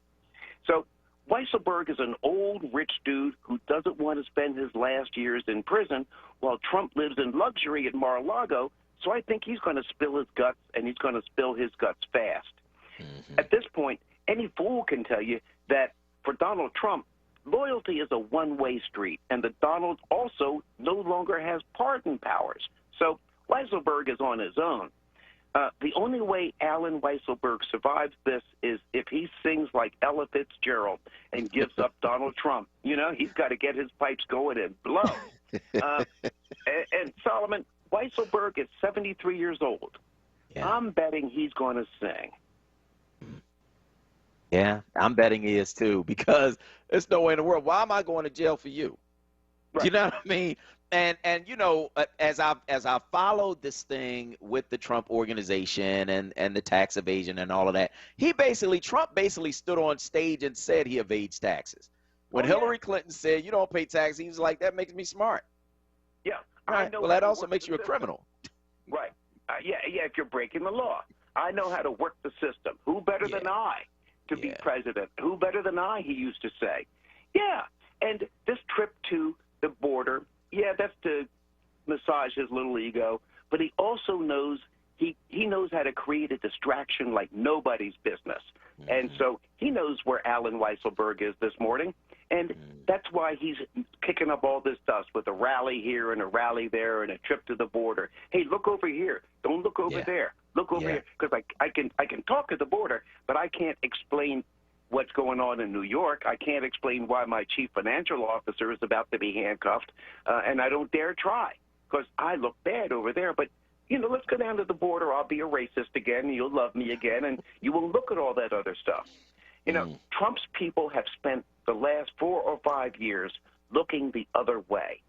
You know, when he brags about sexual assault on women, they look the other way. When he brags about cheating on his taxes and the meetings between his staff and the Russians, they look the other way.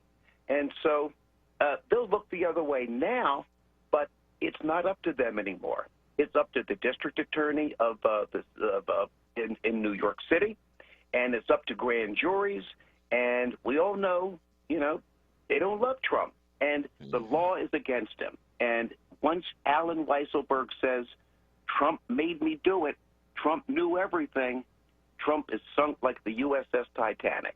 Yeah, because Alan Weisselberg's been around long enough to know the details, and he's the money guy. So he knows how the money was moved, how the tax returns were filled out, what things they inflated, what things they deflated, what they lied about. Like, he should know all of that. And so they're targeting him for a reason. It's not like, you know, this is just something random. No, they're targeting him because they know he knows what they need in order to get to Donald Trump. And if they want him to pay a fine, I'm sure Alan Weisselberg will be happy to pay a fine, a big fine. I'm sure he'd be thrilled. Anything but go to prison. And I think, like anybody with any common sense, he'll do what it takes. If somebody says, hey, Alan, here's a get-out-of-free card, get-out-of-jail-free card, or better still, here's a card that says you don't have to go to jail. Are you stupid, Alan Weisselberg? And he ain't stupid. And Donald Trump has to be scared. Trump is crazy. He's a megalomaniac. He's got all kinds of emotional deficiencies, but he knows his neck is on the line right now, and it all hangs on Alan Weisselberg. And again, Trump has stabbed his people in the back often enough that Weisselberg knows, hey, I got to look out for number one. I'm old. I got to look out for number one. Yeah, because Trump, not only will he not look out for him, but he's not in a position to look out for him, right? And so, Alan Weisselberg, I think, his only play, I don't know that he has another play, Jay, except to give up Donald Trump. And then Donald Trump's only answer is, no, Alan Weisselberg is lying. It was all his idea to save me millions and millions of dollars. You know, I work for politicians in government. Whenever I did anything good for them, I ran to them and told them, hey, boss, I just did this good thing for you. Hey, boss, I just solved this problem for you. And Weisselberg is no different. If he's going to save Donald Trump millions of dollars in taxes, he's going to brag to the boss about it. Hey, boss, I did this. And if Trump didn't like it, you cheated on taxes, Alan, you're fired. No.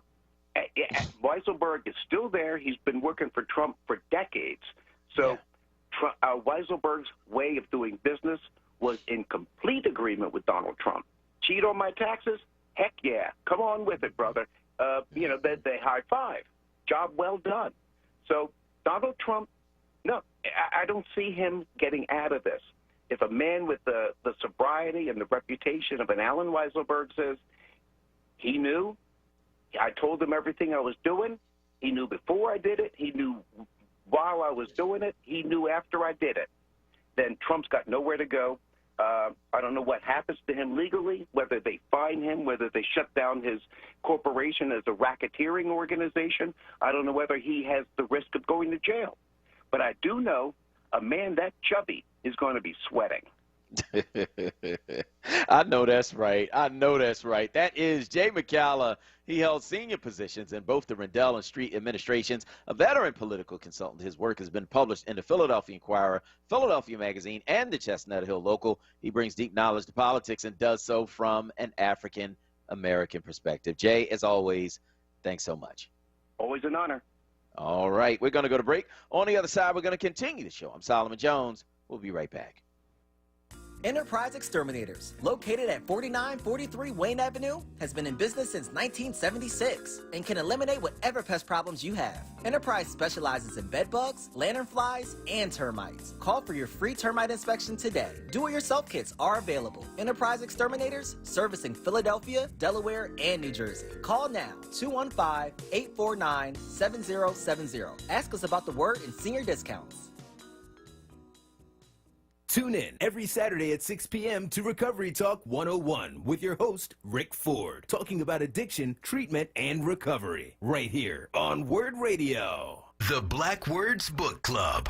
WURD Radio's conversation on books that explore the African American experience through social, economic, and environmental justice issues. Tune in the second Tuesday of every month on Evening Words with Nick Taliaferro, 4 p.m. till 7 p.m. The Black Words book for July is White Evangelical Racism, The Politics of Morality in America by Penn's Dr. Anthea Butler. Be sure to listen live as Nick Taliaferro will hold a contest for a giveaway book bundle that consists of 4 titles from Kensington's Defina's Authors of Color's newest release. Don't miss it, Tuesday, July 13th on Evening Words with Nick Taliaferro. Attention for WURD members. Get your copy and receive a 20% discount when you purchase at Harriet's Bookstore or Hakeem's Bookstore. For more information on the Black Words Book Club, visit wordradio.com. The Black Words Book Club is sponsored by Defina. Defina is an imprint of Kensington Publishing Corporation, America's independent publisher, concentrating on authors of color. This is WURD Radio. 96.1 FM. And 900 AM WURD Philadelphia. Black Talk Media. You're waking up with WURD. Hosted by Solomon Jones. Good morning. Right now on WURD Radio. 96.1 FM. And 900 AM WURD.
Good morning. This is Solomon Jones on 900 AM, 96.1 FM, WURD. I'm going to welcome you back to Wake Up with WURD, and we're taking your calls at 215-634-8065. That is 215-634-8065. That is the number that you can call to get in on the conversation right here at WURD Radio. Let us know where you are on these various things we're talking about on this morning show. Of course, the big story today, Bill Cosby's conviction overturned by the Pennsylvania Supreme Court.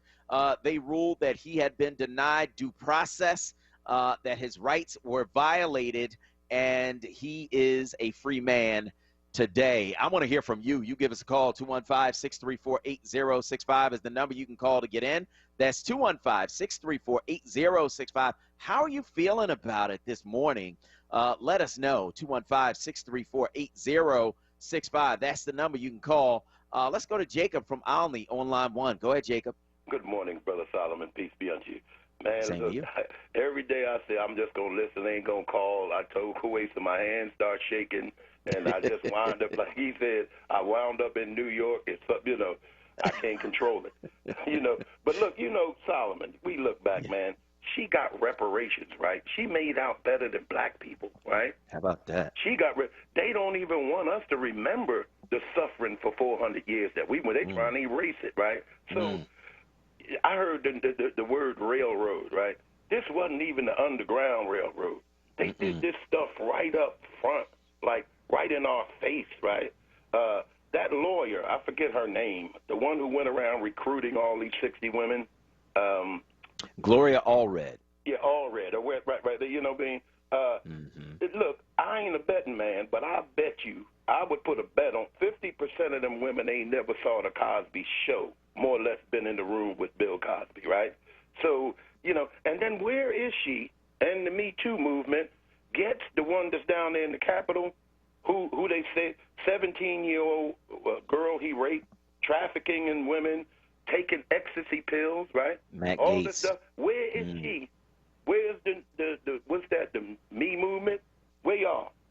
Man, they do the same thing all the time, Solomon. Use their Penelope Pitstop, pure woman, that the birth of a nation, right? Here we go, right? We got to protect our white women against these black men. Emmett Till, Rosewood, Tulsa, Oklahoma. Same old thing over and over. That's the same old thing. Lastly, all I want to say is this, Solomon. Dred Scott, how you like us now? Okay? Thank you. I want to thank you for your call this morning on WURD Radio. If you want to get in, it's 215-634-8065. Tony from North Philly is on line 2. Go ahead, Tony. Good morning, Solomon and Carissa.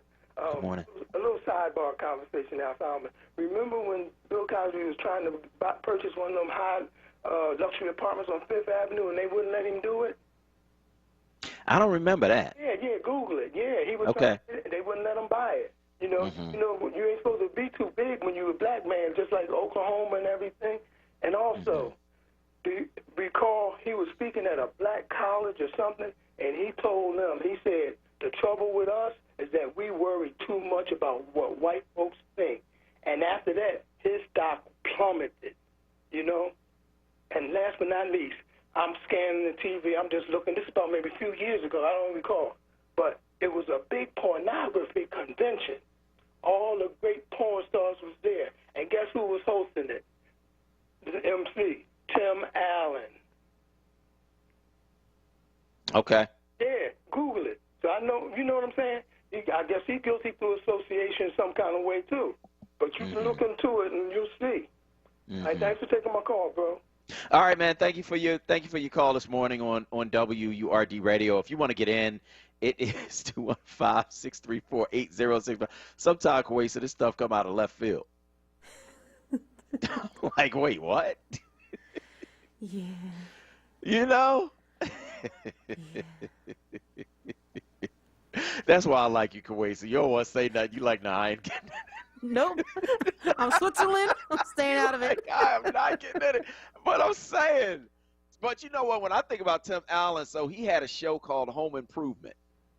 He had a show called Home Improvement, and then he had a couple of movies, The Santa Claus, which is pretty funny, and The Santa Claus 2. So, you know, him doing a whole, like, porn convention is like, wow, that's a big departure for you, bro. But, you know, whatever. 215-634-8065. 1 minute we talk about Bill Cosby, the next 215-634-8065. Hariah from Ardmore is on line 1. Go ahead, Hariah. Hey, Solomon, how are you? I'm good. How are you? You know, I am just glad that Bill Cosby is home. You know, I from the beginning, you know, I frowned upon him being, you know, promiscuous, you know, but there's nowhere in the world you can tell me that you're so innocent that you go behind closed doors with a married man and get so drunk that you can't remember what happened to you. I mean, if that's innocence, then I have a wooden leg with a real foot, okay? And the thing about it is that, Solomon, that Me Too movement, and I am a strong advocate for any abuse, especially sexual abuse against women, but if they don't have the wherewithal within them to mention all the years of rape that happened to us black women coming off slave ships, being raped by everybody from presidents to slave owners, then I don't justify the movement. I justify what happened to women, but don't tell me you have a movement and you can't even mention, and that's not considered one of the biggest atrocities in our country. Mm-hmm. That's my 2 cents for today. All right. All right. I want to thank you so much for your call this morning on WURD Radio. Let's go to Tom from South Philly on line 3. Go ahead, Tom. Good morning. I'll be cynical, but if Bill Cosby was just a truck driver or something, it'd never be mentioned. And these people got hidden agendas. They was looking for something. You go to somebody's house and you're in the bedroom and it's 2 o'clock in the morning, you ain't got no gun on your head. Some of them know what they was doing. They do that right here on Social Security Day. On Social Security Day, I'm doing the money. I'm Bob Sala. When I get my Social Security check, I'm Sidney Poitier. You Sidney Poitier when you get your Social Security check. Yeah, I'm just telling you, all that innocent, 60 women, all that. The women, most of them, I can't say it was wrong, but they didn't know what they was doing. It's happening to Mike Tyson the same way. You go to somebody's house, what are you going up there to do? Watch some movies? 2 o'clock in the morning? Oh, he did this around 24 years old, all that. A lot of stuff people did when he was young. But they got a hidden agenda. Even on check day, when I get my Social Security, my family, they got hidden agenda. That's when they come in. All the money I'm by myself. Time I get my Social Security check, I got people, how you doing? Everybody hang around when you got money. I hear you, man. I want to thank you for your call this morning on WURD Radio. Let's go to Diane from South Philly on line 2. Good morning, Diane. Solomon. Good morning. Good morning. I'm sorry. I just told Queen Louise that they cracked the egg and it came out all different types. One thing I want to know, how is Camille feeling? Where is she at? Yeah, that's a good question. This morning and that man was in her bed. That man that deceived her, and he didn't live up to his vows, and he scandalized his name and her name. Yeah. You know, listen, peace be still. You ain't see Camille running up to that prison, did you? Oh no, we did not. She knows. Listen, she was probably getting her nails done. She wasn't thinking about his butt because she knew what he did. Solomon, stay strong, stay black. Talk to you soon. Sugar Lady says, hello, hey. Tell Sugar Lady we said hey, and we appreciate your call. Thank you so much. Let's go to Marta from Center City on line 1. Go ahead, Marta. Thank you for taking my call. I'm You're welcome. just putting my thoughts together, and I am hoping you'll bear with me. And the other people that have spoken ahead of me have brought so much up in my mind. The one phrase that several people have used is the word prosecutorial misconduct. The reason why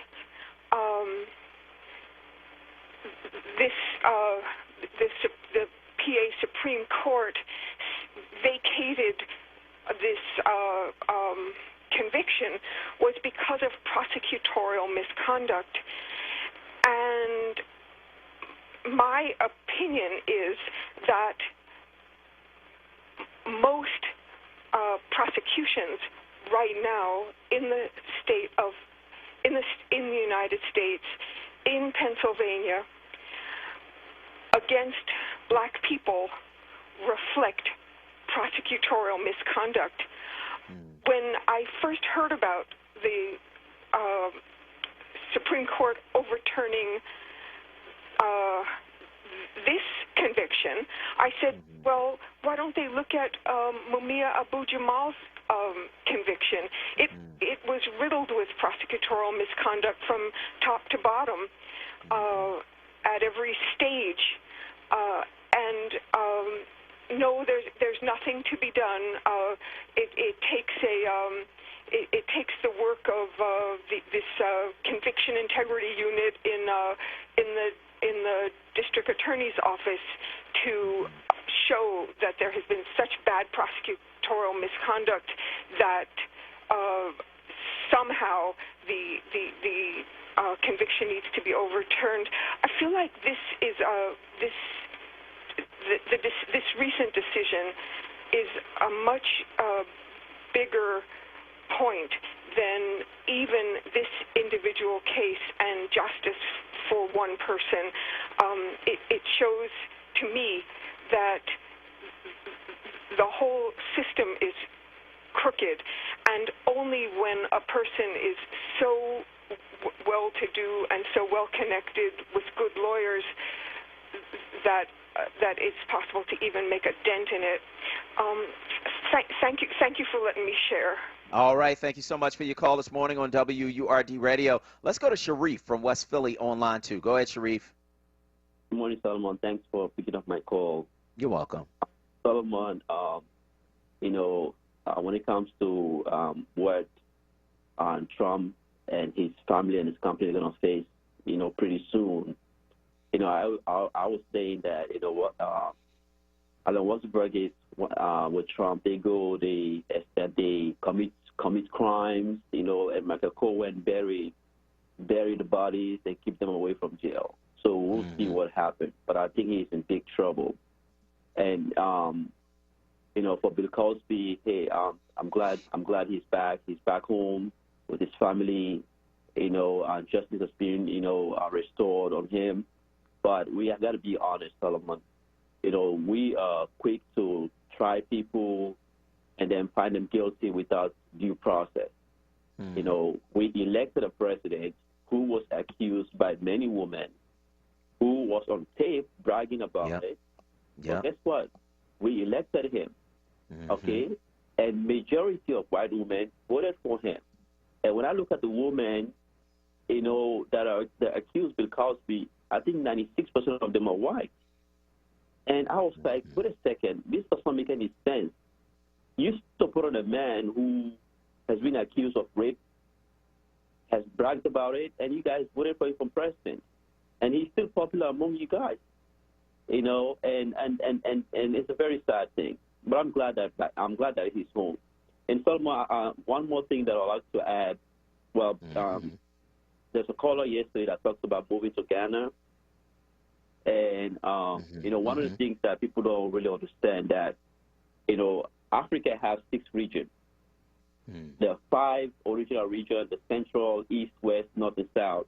The 6th region was actually created by the African Union state that all Africans that are living outside of Africa, African diaspora, if your ancestors that are slaves, there is actually an embassy in Ghana, and who the ambassador is Dr. Erica Bennett, that was born in South Carolina.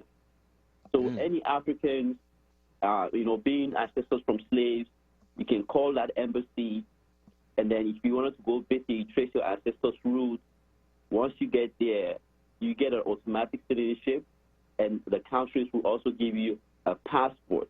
I know Sierra Leone does that, Ghana does that, but again, that's something I just wanted to mention, Solomon. Thank you for picking up my call. Thank you. I appreciate you sharing that this morning on WURD. We certainly appreciate it. Let's go to Sister Murray from Northern Liberties on line 3. Go ahead, Sister Murray. Hey, good morning, Solomon. How are you? Good. How are you? I am doing okay. Well, I'm going to ask everybody to pray for Big Mom, my grandma. I have a Big Mom. She's not doing well. She's back in the hospital. And so just keep her in prayer. Everybody, just pray for Big Mom. Okay. Solomon, now listen to this.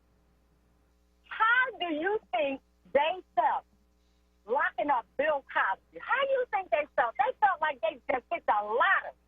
Yeah, I agree with you. Going after Mike Tyson, Bill Cosby, O.J. Simpson, they just like, wow, we are like the man. But you know what? They going to get their day too, because Trump has done the same thing. He's been accused of all kinds of women. Okay, we're waiting for Trump to get his just due day. Hey, don't forget about all those people Trump helped, huh? How many jobs he destroyed? Did we forget about that? Remember, I don't know about that, but let me tell you something. He's going to get his day. Solomon, have a blessed day now. Don't forget about the big box. All right, Sister Murray, I want to thank you so much for your call this morning on WURD. Let's go to Gail from the Northeast on line 1. Go ahead, Gail. Good morning, Solomon and Kalisa. Good morning. I'm just want to say that in the whole Bill Cosby week, I was listening to Monique. She had one of the ladies that was on his original team, and she was saying a lot of stuff that was going through the court of public opinion was not even in the deposition, and how it was just turned around.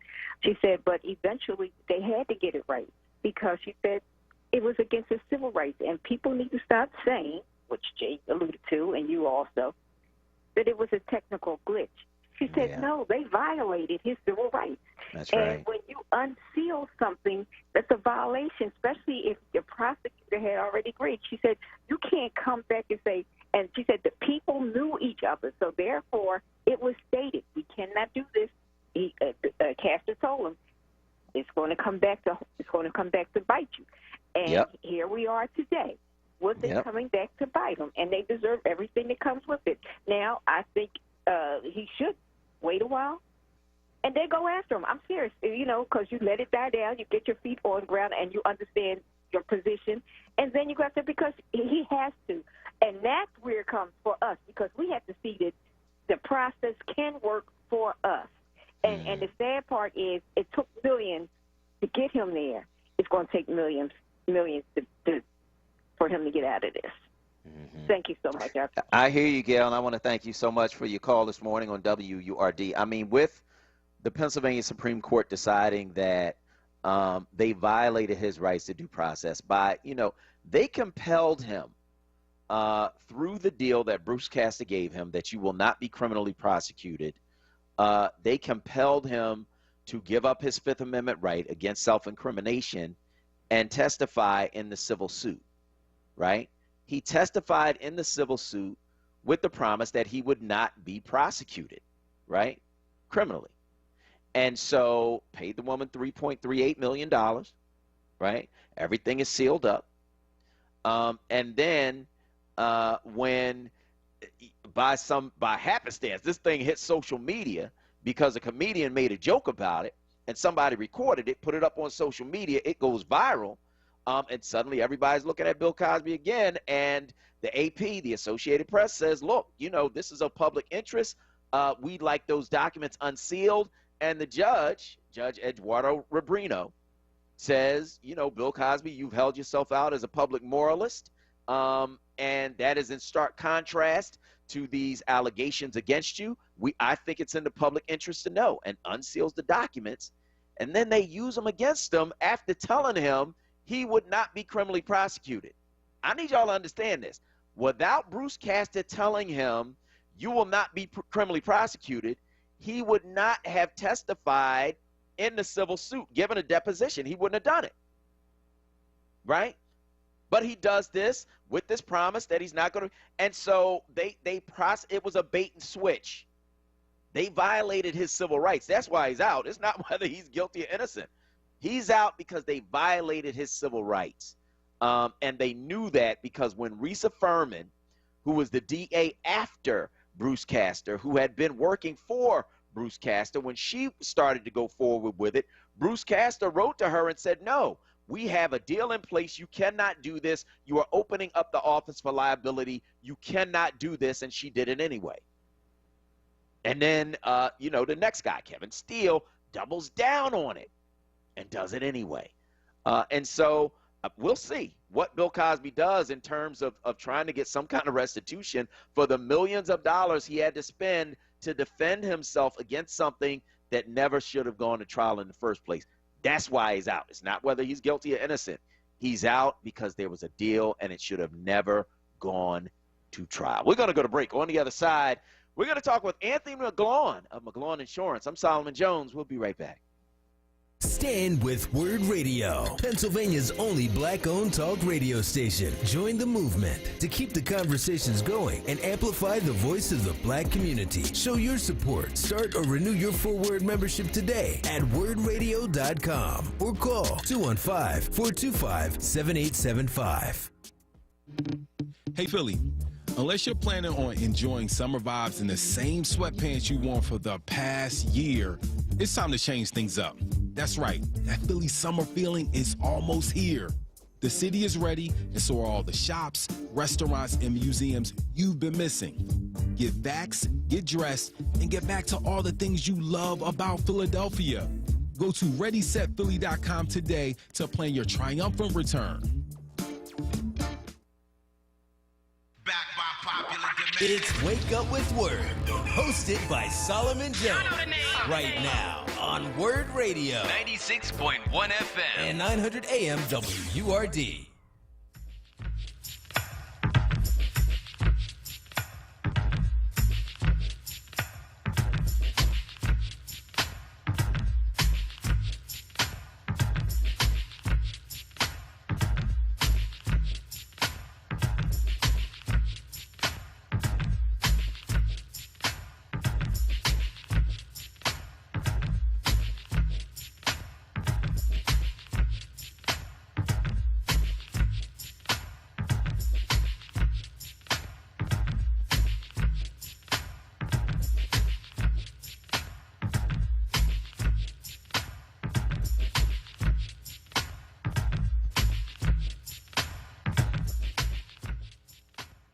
Good morning. This is Solomon Jones on 900 AM, 96.1 FM, WURD, and I want to welcome you back to Wake Up with WURD. Joining us now is Anthony McGlawn of the Anthony McGlawn Insurance Agency. He's the CEO and a forward small business member. Anthony, good morning. Good morning, Solomon, to you and your audience. Yep. So I want to ask a real basic question, man. Why do people need life insurance? Well, they're going to die, Solomon, believe it or not. So I tell people either you buy life insurance or you pay for everything else yourself, you know. So that's why they need life insurance. It's a protection. You know, if you have children, a spouse, you have to leave them. Your income's gone. So that's why it's so important that they have life insurance. We don't want to face it. You know, everybody wants to go to heaven, but nobody wants to die. But we don't want to face it, but it's a fact of life.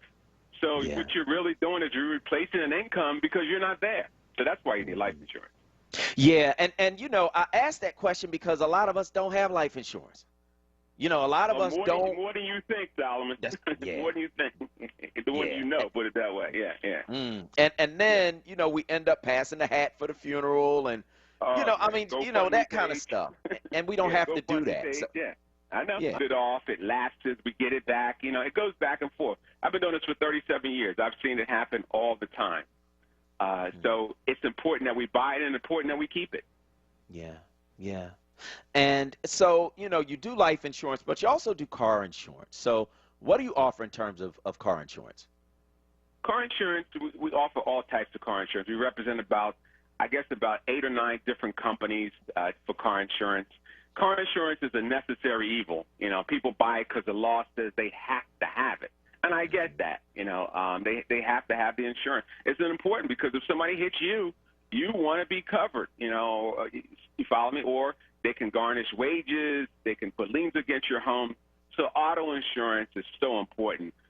We put insurance last on the list. Some people do, put it that way, out of all the bills that we have to pay because you can't see it. It's an intangible item. Nothing happens until something bad happens. You follow me? So something bad has to happen before you use a life insurance policy, a homeowner's, or an automobile.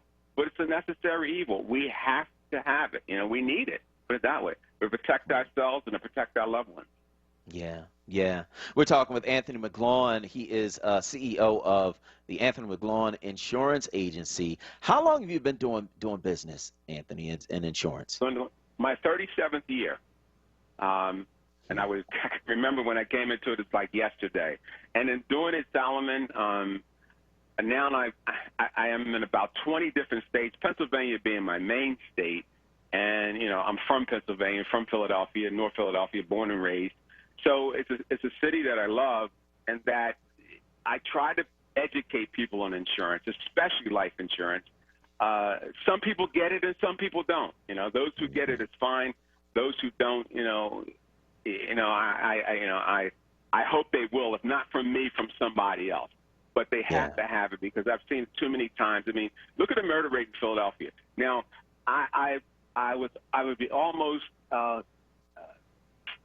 shattered to say how many of those people had life insurance on those young people. Probably none. Very small amount. You know, if they had any at all. You know, it's an unfortunate thing, but life insurance is important, even just for burial purposes. You know, we have to scrounge, and we've done this for years before I even came into the insurance business. People would, borrow, take rent money, have rent parties and all that to pay for a funeral when you can buy it for pennies on a dollar. Yeah. Pennies on a dollar. Yeah. So what have you learned over your 37 years in this business? What have you learned about it? Well, I've learned a lot of things in this business. One is that, first of all, building relationships with people is important. That's the one thing I've learned over the past years. Trust is important. And in especially in the African American community, a lot of people come to me and say, well, I'm going to give you a play, okay? They're going to give me a play, but when they go to white people, I bought this from them. You follow me? And it could be the same item, But I don't let that embitter me because, trust me, Solomon, I have thousands of clients, and they really appreciate what I've done for them, not only monetarily, but the advice that I've given them throughout the years. I mean, some of your customers, some of your listeners have called me. I reviewed their insurance for free, didn't ask them for a dime. Some of them had great policies, and I told them, this is a good policy you have. Stay with the company. Because if it's good, I'm going to tell you. If it's bad, I'm not. I'm not going to say I'm all things to all people. But guess what? I come with 37 years of advice that I can advise individuals to do certain things that they couldn't call a big company, a major company, and ask them personal questions, speak to the CEO, and ask them personal, like they asked me. So I've learned that I'm able to do that, and I come with a wealth of knowledge, and I'm not too proud to say that I do come with a wealth of knowledge, because I've seen a lot. I've seen a lot over 37 years, and especially in the insurance field, inside and out, underwriting view, people, from the public's view. So I've seen a lot. So I can also say that I've come with a wealth of experience, and I'll have other agents that come to me asking me for advice that perhaps hasn't been in the business as long, and I'm willing to give it to them. I'm willing to share it free. So that's what I do, and that's what separates me from other insurance agents or agencies. That I come with a wealth of experience, and people know that, and I can truly safely say people do know that. So what do you offer to WURD listeners? So a WURD listener calls you up. What is it that you have to offer that's special for them? Especially, well, for the WURD listeners, and I've done this in the past, I reviewed their policies for free. So basically, if you had a policy with XYZ company, I say email it to me. I'll take a look at it. I just did one a couple weeks ago. The lady had an excellent homeowner's policy. I told her what to do with it. I said, listen, just go back to your agent first, tell them what to do. And, I mean, that's my give back to people, But in turn, when the business comes my way, I want the business as well. Listen, if I'm advertising on WURD, it's only because they're supporting me. And likewise, I can give information to them that can save them hundreds of dollars on a yearly basis, and I can. We are talking with Anthony McGlawn. He is the CEO of Anthony McGlawn Insurance Company. What do you want people to know who are leery about getting insurance, life insurance, for instance? What do you want them to know about the necessity of that? Well, it's so important that you get it. People say, I don't care what happens to me when I die. That's not true. When they're healthy, they say that. I don't care what happens. They do care. They do care. It's just not a priority. You follow me? They put other things as a priority. Cable TV is more of a priority. You spend $200 for cable a year, and that was always my pet peeve. That's in 10 years, that's $20,000, and you got nothing for it. You follow me? So as far as life insurance, I think that everybody needs it. People think that, well, I paid the insurance company all these years and nothing happened. Well, you're still alive. That's more than half the battle. I'd rather get the insurance and still be alive. Follow me? They're going to make a profit. That's what they're in business for. They're going to make a profit, But one day I'm going to die. Follow me? And that's when that's when that policy is going to step in. So people think that they should get ahead of the insurance companies. You're not. That's like saying I'm going to get ahead of the casinos. You're not. Casinos are there to make money. Insurance companies are the same way. You're paying them that when something does happen, that hey, they can step in and take care of you. That's all. That's all you're doing. You're not going to get ahead of them. People think that I paid this. I haven't paid for my homeowners for years and I haven't had a fire. So what? Who wants a fire? Who wants a fire, really? But that's just thinking. People. But I don't care if I never have a fire. As long as I know that if I did have one, my house is I'll get another house. That's all. That's what I care about. So you're never going to get ahead of the insurance company. Some people think they can, but they won't. As a whole, you're not, because they're in business to make money. That's what they do. They're in business to make money. How do people get in touch with you in order to hear more about what you offer at McGlawn Insurance? Well, it's quite a few ways. First, they can call, which most people do, 215-782. That's 215-782-8574. Okay. They can email me, which is really good. I mean, because some people want their policies reviewed, so they just send me a copy of it, and I review it for them or whatever, and they can email me. Email is really good. They can email me at McGlawnInsurance.com.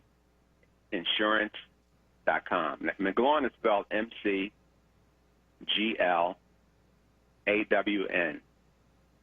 insurance.com. So, well, wait. What's the front part of it, Anthony? What's the front part of the email address? Oh, is it Anthony at? I'm giving a website. They can email me. I'm sorry, I was giving them a website. Anthony M. at McGlawn, McGlawn, mcglawinsurance@mcglawinsurance.com. So that's Anthony M at mcglawin.com. So if they emailed me anything, I can respond back to them, and they can do that whenever they want. I gave them the website, but email is usually better. Okay. All right. They email, All right. that'll go right to my personal email, and I'll be glad to take care of it. All right. Well, that sounds good. And, of course, the number again, 215-782-8574. That's 215-782-8574. You can reach McGlaw Insurance at 215-782-8574. Anthony, as always, man, great to talk to you. My pleasure. Thank you for joining us. All right. Thanks for having me, Solomon. Take care. Have a great day. All right, you too. So we got a couple minutes. We're going to take your calls at 215-634-8065. That is 215-634-8065. That is the number that you can call to get in on the conversation right here at WURD Radio. Bill Cosby, a free man this morning. I want to know what you think. Give me a call, 215-634-8065. That is 215-634-8065. That is the number you can call to get in on the conversation right here at WURD Radio and let us know where you are on these various things we're talking about on this morning's show. Bill Cosby is out because the Pennsylvania Supreme Court ruled that his due process rights were violated when the Montgomery County DA reneged on a deal that was in place that would stop him from being prosecuted in exchange for giving testimony in a civil case against him from Andrea Constand. So I want to hear what you have to say. Give me a call. 215-634-8065 is the number that you can call to get in on the conversation right here at WURD Radio. Let us know where you are on these various things we're talking about this morning. You can also, of course, hit us on Facebook at ForWord at FORWURD. That's FORWURD. Joyce from Frankfurt is online, too. Good morning. Good morning, Solomon. I agree with everything Jay said. It was racist what they did to Bill Cosby. It wasn't just wrong. It was racist. When Cosby made that pound cake speech, that made a lot of black people angry, and white society took advantage of that because they knew he didn't have a lot of black support. And even though I was angry about what Bill Cosby said, I had to look at the other side of it, too, and see it was racist, what they was doing to Bill Cosby. So I always wondered back then, just because I think all blacks knew it was racist. And I was wondering back then why a lot of black activists in the community didn't come out and say it was racist. I didn't hear none from the NAACP, Urban League, all the activists in the community. We all knew it was racist, but I think a lot of people held a grudge about what Bill Cosby said about the pound cake speech. And that's how white society was able to take advantage of that. And that's all I had to say. All right. I want to thank you so much for your call this morning on WURD Radio. If you want to get in, it's 215-634-8065. That is 215-634-8065. That is the number you can call to get in on the conversation right here at WURD Radio and let us know where you are on these various things we're talking about on this morning show. 215-634-8065, of course, is the number that you can call to get in on the conversation right here at WURD Radio. You can also weigh in on Facebook at ForWord at FORWURD. That's FORWURD. And that's where you can weigh in and let us know where you are on these various comments that have been made this morning. So what are they saying this morning, Kawesa, on Facebook? Well, you know what? Let's go to break. We're going to go to break, and then we're going to do what's trending. And then it's right back to your calls and comments. I'm Solomon Jones. We'll be right back. Thinking about retirement? Make sure a My Social Security account is a part of your plan. A My Social Security account gives you secure access to your personal earnings history and benefit status. You can find out if you're eligible to receive benefits, compare retirement benefit estimates at different ages or dates, view spousal benefit estimates, and more. Plan for your future. Open a My Social Security account at ssa.gov/myaccount. Social Security, securing today and tomorrow. Produced at U.S. taxpayer expense. I would like to play a little tune I just composed not so long ago. Hey family, do you like hearing the best jazz selections aired by 3 of the best jazz announcers in Philadelphia? Well, tune in to 96.1 FM, 96.1 FM, and 900 AM, WURD Radio, independent black media for Freedom Sounds of Jazz. Freedom Sounds of Jazz. Hear Freedom Sounds of Jazz 10 p.m. Fridays with your hosts in rotation, Aquila, Jonathan Bay, and David Fritz. That's 10 p.m. Friday nights on WURD 96.1 FM and 900 AM, independent black media.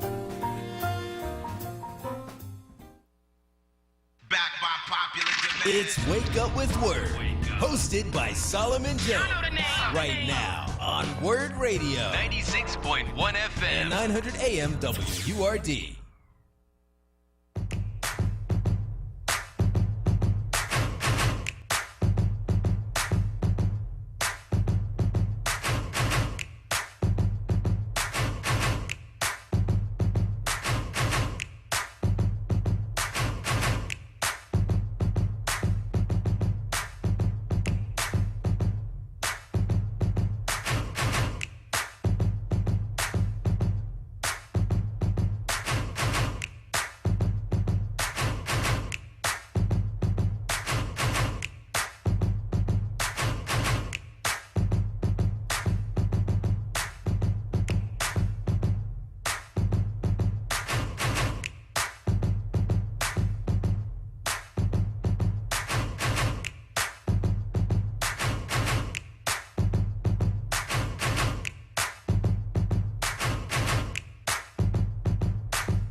Circuits are busy. Here's what's trending. Yo, that's crazy. On Wake Up with Word.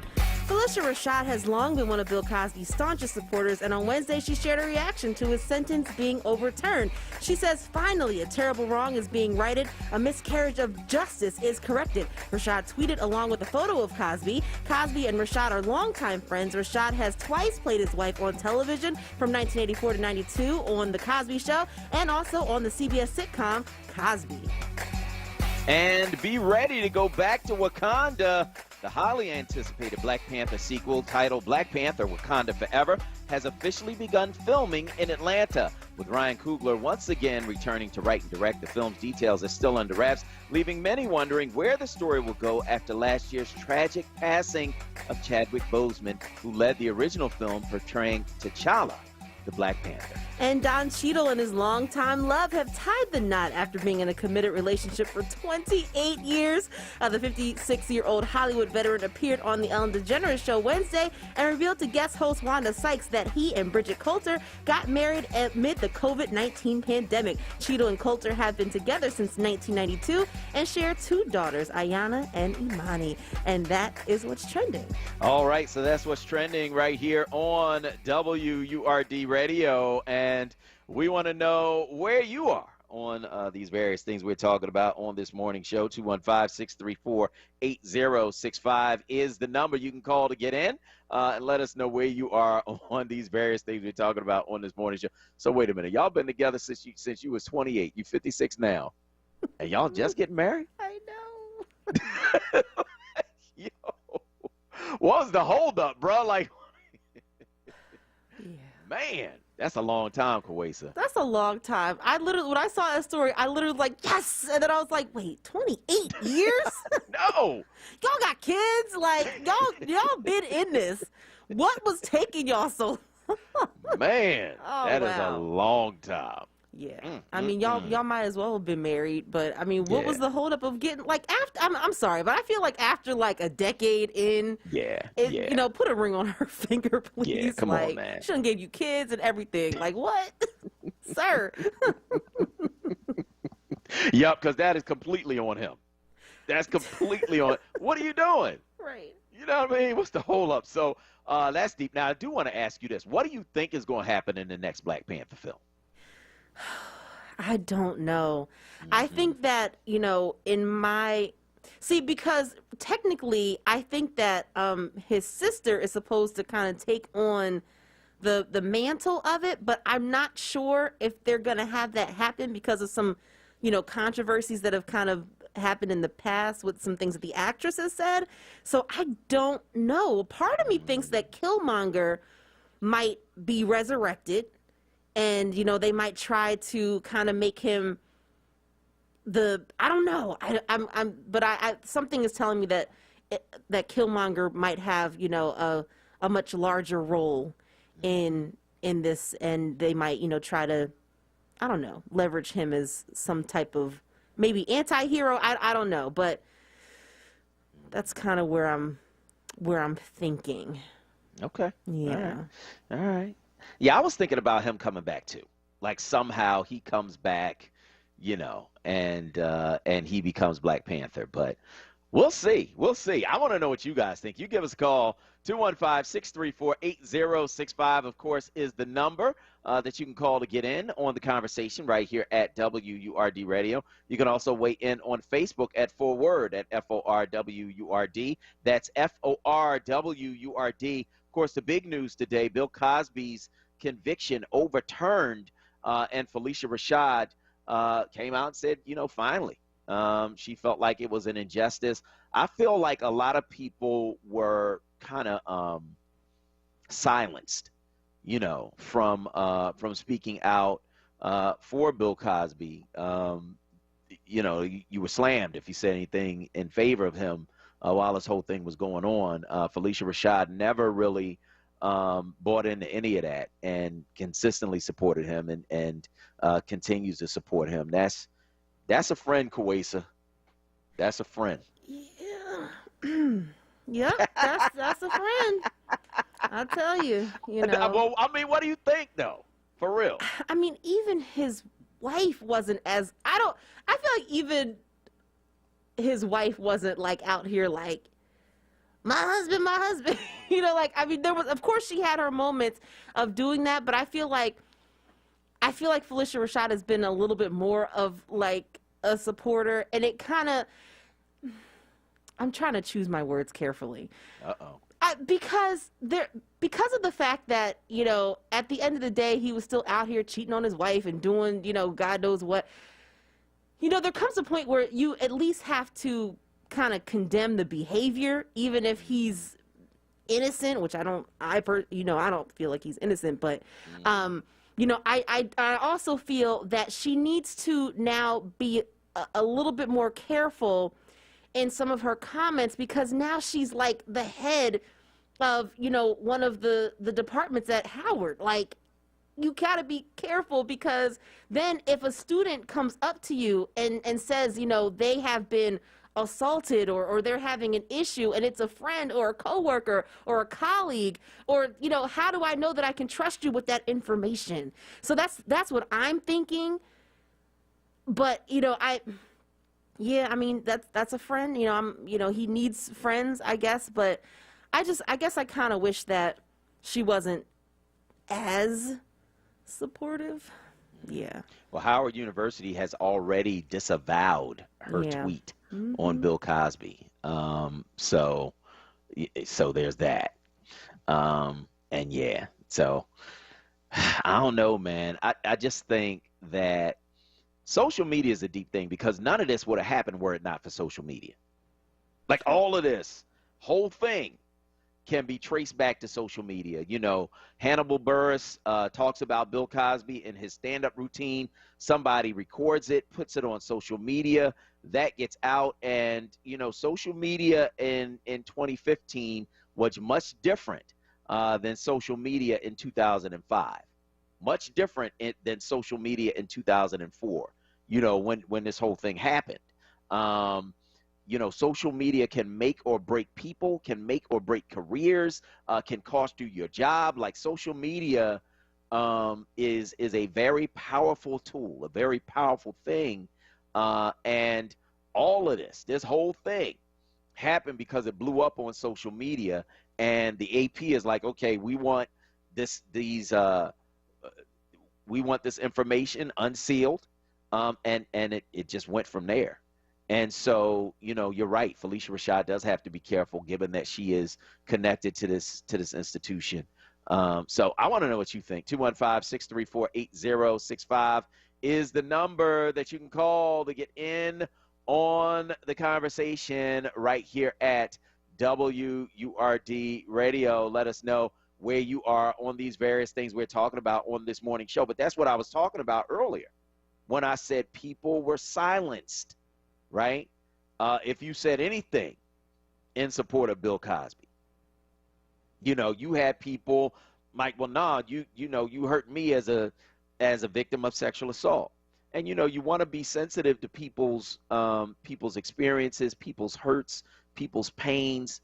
But at what point does it become censorship, where you can't say what you really feel, where you can't, parse this thing and say, well, I support the fact that he's out because his rights were violated. But, I do think that he did what he did, and that was wrong. At what point do you get to actually be real about it? And that's the other thing I think that's dangerous about social media, is that you have people who the only reason they're there is to police what other people say. Right? And to slam them for what they say, to slam them for their opinions, because that's how they get followers. Right? So, I want to know what you think. 215-634-8065 is the number. You can also weigh in on Facebook at FORWURD, at FORWURD. That is FORWURD. That is where you can weigh in and let us know where you are on these various things we're talking about this morning. Of course, the big story, Bill Cosby released after the Pennsylvania Supreme Court ruled that his due process rights had been violated. Kwesa, what are they saying this morning on Facebook? So a few comments that we have here. We have, hold on, let me pull this up. Norma Gowan says, great job, Jay, as usual. Thank you so much, man. This Trump chump is getting on my last nerve. We need to get rid of this guy once and for all. Shouldn't have been down at the border. He only went because he wanted to stick it to Kamala Harris. Please just go away. So that's his comment. Then also Veronica Smith says, good morning, Word family, blessing Solomon and Kwesa, and to everyone. Great program. Question, do you think they will return the Bill Cosby show and all his accolades? That's actually a good question. I don't know.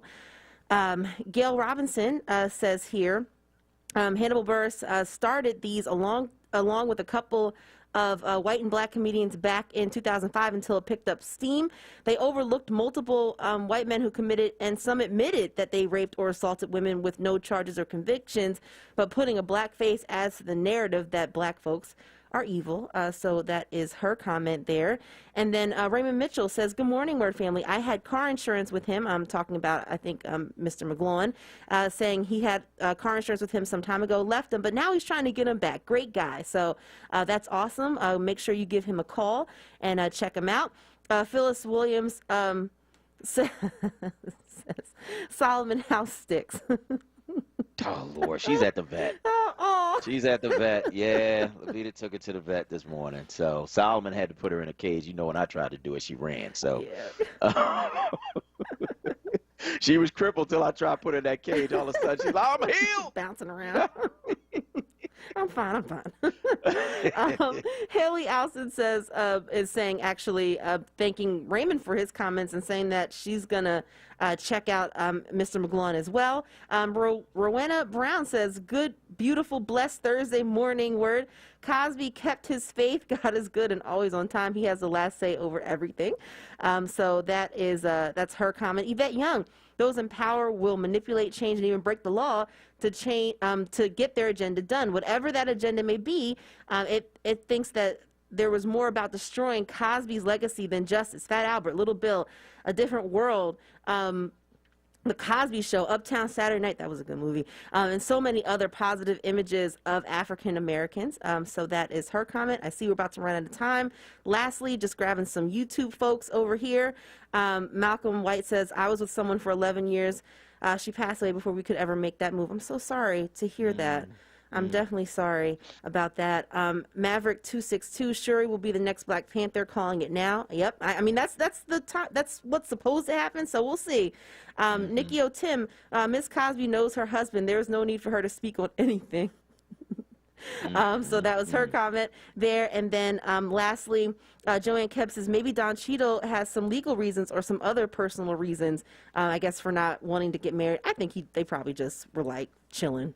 Yeah. And decided like, oh, okay, we probably should do this. I mean, I think it's time. You know, I think that's probably what happened. They got comfortable, you know, and then realized, yeah, we should probably, you know, make this legit. So, but those are our comments. I see we're up at the end of the show, but yep, those are our comments.